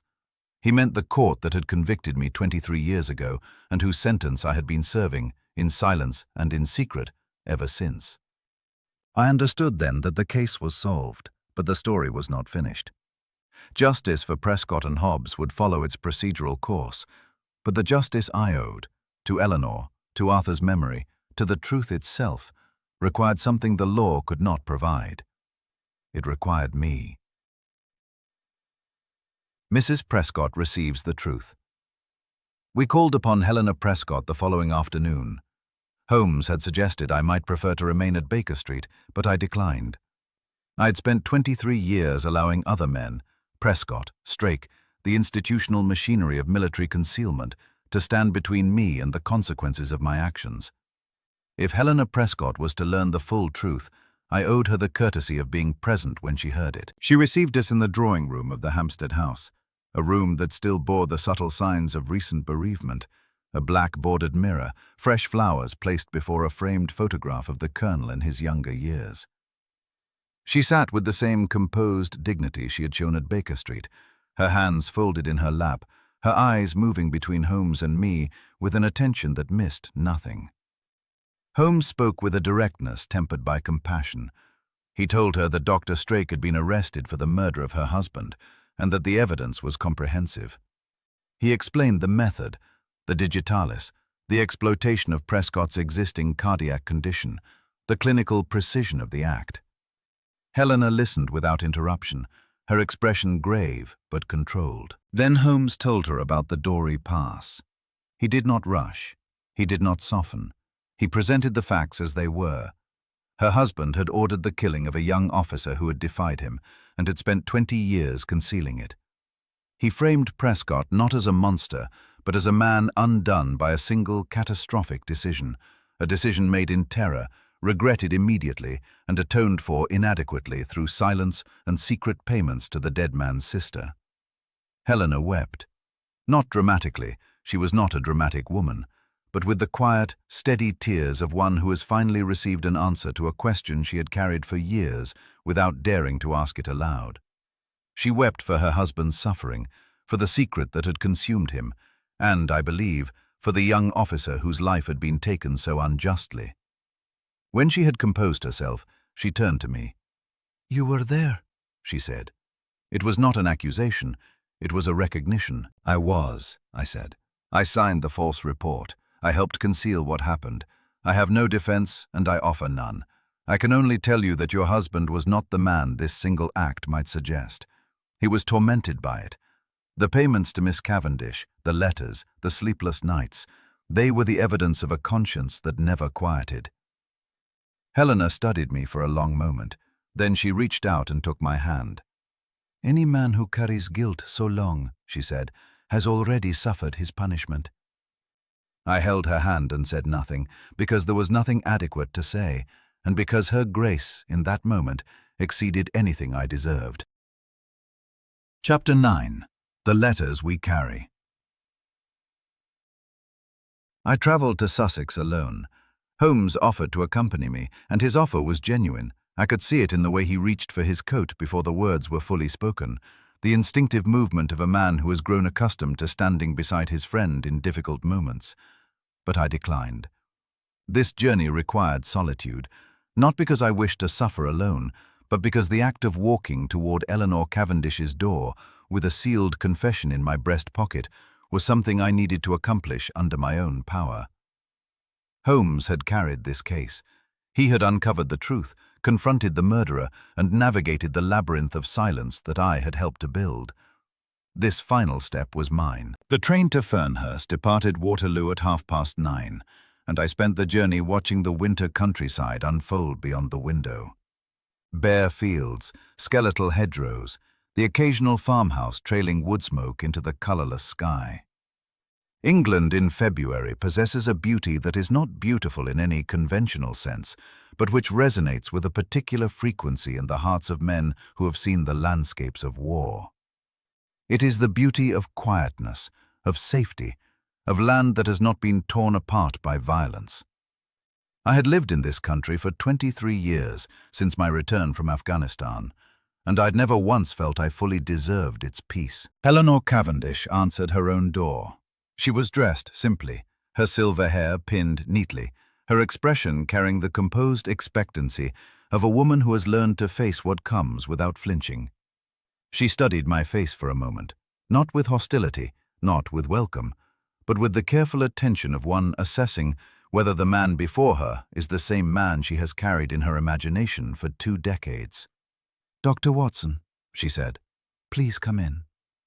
Her cottage was warm, modestly furnished, and scrupulously clean. A small fire burned in the sitting-room grate.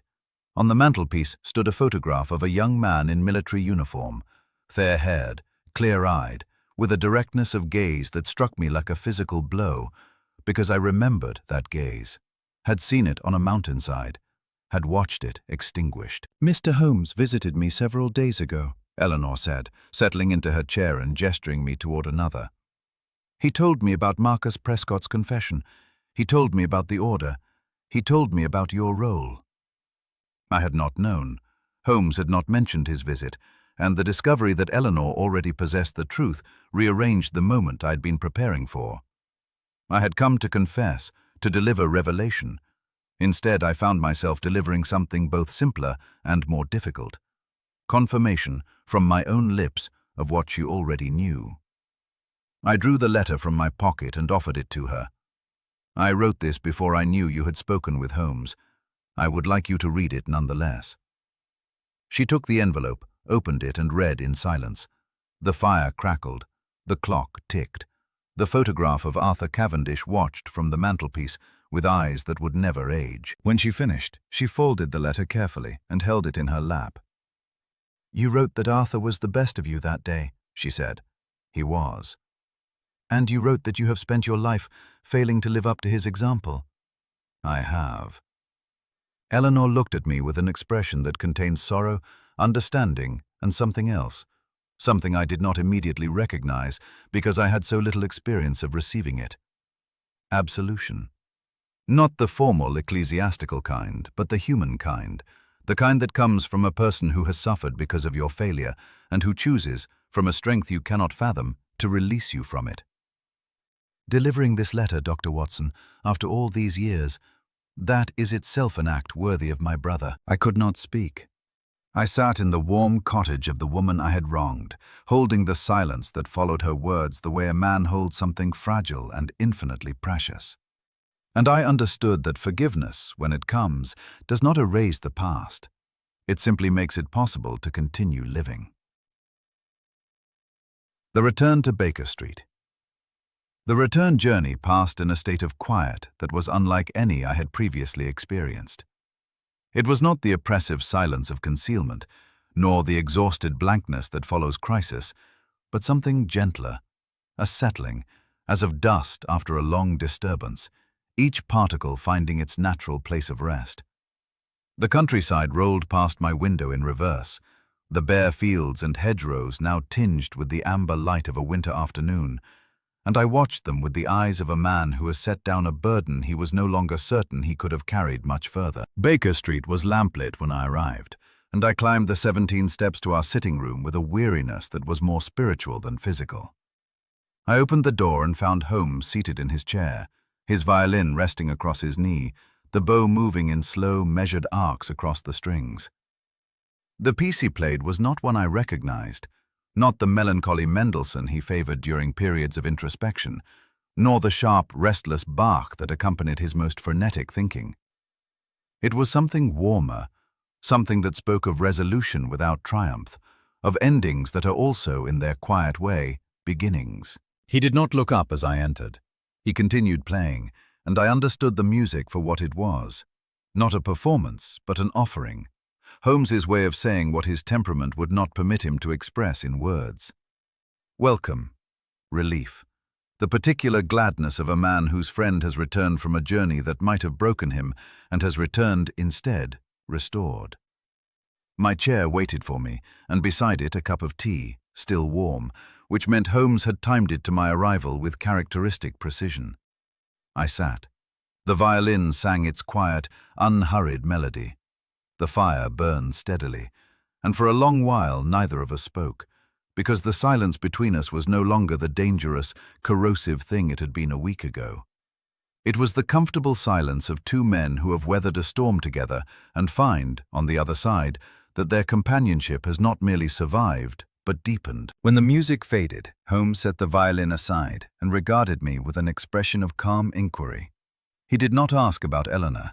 He did not ask about the letter. He waited, as he had waited throughout this entire affair, for me to speak when I was ready, and to remain silent if I preferred. "Thank you," I said. "Not for solving the case, not for the deductions or the evidence or the confrontation with Strake. Thank you for refusing to let me hide." Holmes raised an eyebrow. "I was under the impression you resented my persistence rather forcefully." "I did, and I was wrong. You understood something I could not see, that the silence was killing me, as surely as Strake's digitalis killed Prescott. You forced me to face the wound because you knew it would never heal under concealment. That is not the act of a detective, Holmes. That is the act of a friend." Holmes was quiet for a moment. When he spoke, his voice carried a gravity that the public, accustomed to his brisk confidence and theatrical flair, would scarcely have recognized. "You have always been the braver of the two of us, Watson," he said. "Courage in battle is common. The blood runs hot, the moment demands action, and men perform feats of valor they could not replicate in calmer hours. But courage in confession, the willingness to stand before those you have wronged and speak the truth without defense or excuse, that is rare. It requires a man to disarm himself entirely and trust that honesty, however painful, is preferable to the armor of deceit." He paused, then added, with the faintest trace of something that in another man might have been humility. "It is a form of strength my own analytical mind does not naturally possess." I looked at my friend, this extraordinary, impossible, infuriating, irreplaceable man, and I understood that what we had passed through together had not merely resolved a case. It had revealed a dimension of our friendship that years of shared adventures, shared dangers, and shared lodgings had never quite illuminated. The knowledge that we were, each in our own way, incomplete without the other. The evening settled around us. Baker Street murmured its familiar lullaby of passing cabs and distant voices, and we sat together in the firelight, two men who had looked into the Doori Pass and emerged at last on the other side. Chapter 10. The Quiet After Truth. I debated for many months whether to set this account to paper. Every previous chronicle I have published has presented Holmes in the role I believed the public wished to see: the brilliant detective, the master of deduction, the solver of puzzles that confounded lesser minds. In those accounts, I cast myself as the faithful companion, the steady narrator, the ordinary man through whose admiring eyes the extraordinary man might be observed and appreciated. It was a comfortable arrangement, comfortable for the reader, comfortable for Holmes, and, I now recognize, most comfortable of all for me, because it permitted me to inhabit the role of chronicler without ever becoming the subject of scrutiny. This story is different. In this story, I am not the faithful narrator standing at the edge of the frame. I am the case itself, or rather, the buried secret at its center, the concealed truth that a murderer killed to protect, and that my dearest friend risked our friendship to uncover. To publish this account is to confess before whatever audience these pages may reach that Dr. John Watson, the dependable, the honorable, the trusted companion of Sherlock Holmes, once signed a false report to conceal the killing of a brave young officer and maintained that falsehood for 23 years. I have chosen to publish it because silence was the very disease that infected every soul connected to the Doori Pass. It was silence that allowed Prescott's guilt to metastasize into madness. It was silence that gave Strake the justification for murder. It was silence that kept Eleanor Cavendish waiting decades for a truth her heart already knew. And it was silence, my silence, maintained out of fear and dressed in the respectable garments of loyalty and discretion, that made me complicit not only in the original act, but in everything that followed from it. Secrets do not remain static. This is the lesson the Doori Pass taught me, at a cost I shall carry for the remainder of my days. A secret, once created, becomes a living organism. It demands sustenance. It requires its keepers to feed it with further deceptions, further compromises, further erosions of the integrity they believed they were protecting. Each act of concealment strengthens the secret and weakens the man who conceals it, until the man and the secret become so intertwined that destroying one threatens to destroy the other. Strake understood this. His error was in believing that the solution was to destroy the men rather than the secret. I confused loyalty with complicity. For 23 years, I told myself that my silence honored the regiment, protected the families, preserved the peace. In truth, my silence honored nothing. It protected only myself. And the peace it preserved was the peace of a man who has locked a monster in a cellar and persuades himself each morning that the scratching he hears beneath the floorboards is merely the wind. Truth, even painful truth, is the only foundation upon which honorable men may stand. I offer this account not as exculpation but as testimony, the testimony of a man who learned too late, but not entirely too late, that the courage to speak is worth more than the comfort of silence. Arthur Cavendish deserved better from us. I hope this, at last, is a beginning. Holmes's final observation. It was some weeks after the affair's conclusion, Strake committed for trial, the documents entered into evidence, the newspapers carrying abbreviated accounts that mercifully omitted more than they revealed, that Holmes raised the matter one final time. We were seated in our customary positions, the fire low, the evening quiet, and I'd nearly convinced myself that the subject was closed when Holmes spoke, unprompted, in a tone I'd learned to recognize as his most reflective. "The Doori Pass was not exceptional, Watson," he said. "That is what strikes me most forcibly upon reflection. In every stratum of society, in boardrooms and barracks, in drawing rooms and dockyards, men construct architectures of silence to protect themselves from the consequences of single, irreversible moments. A word spoken in anger, a decision made in fear, an act committed under pressure that no subsequent reasoning can undo.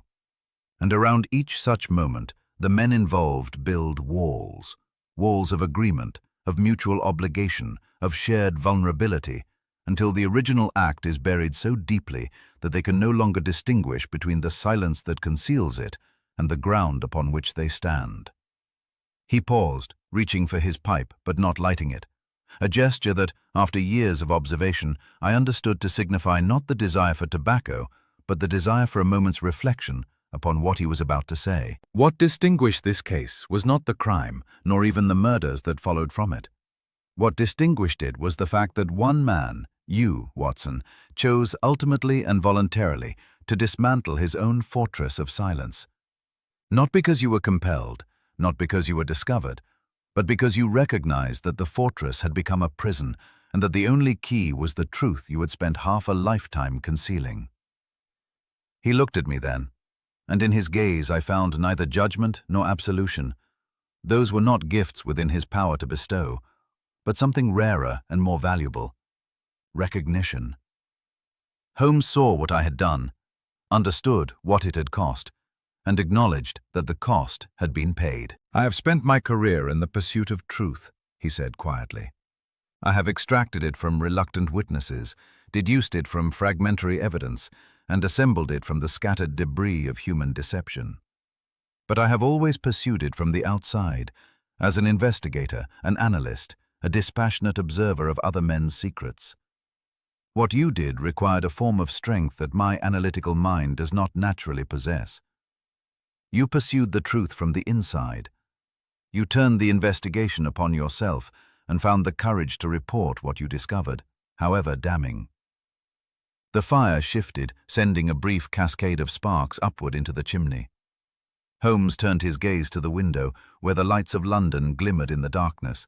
That vast, restless city, with all its hidden chambers, its concealed histories, its million private architectures of silence. "I am proud to know you, Watson," he said. And then, before I could respond, he reached for his violin and drew the bow across the strings, filling the room with a melody that required no answer, and the evening closed around us like a book whose final page has been turned with care and set gently down and remembered.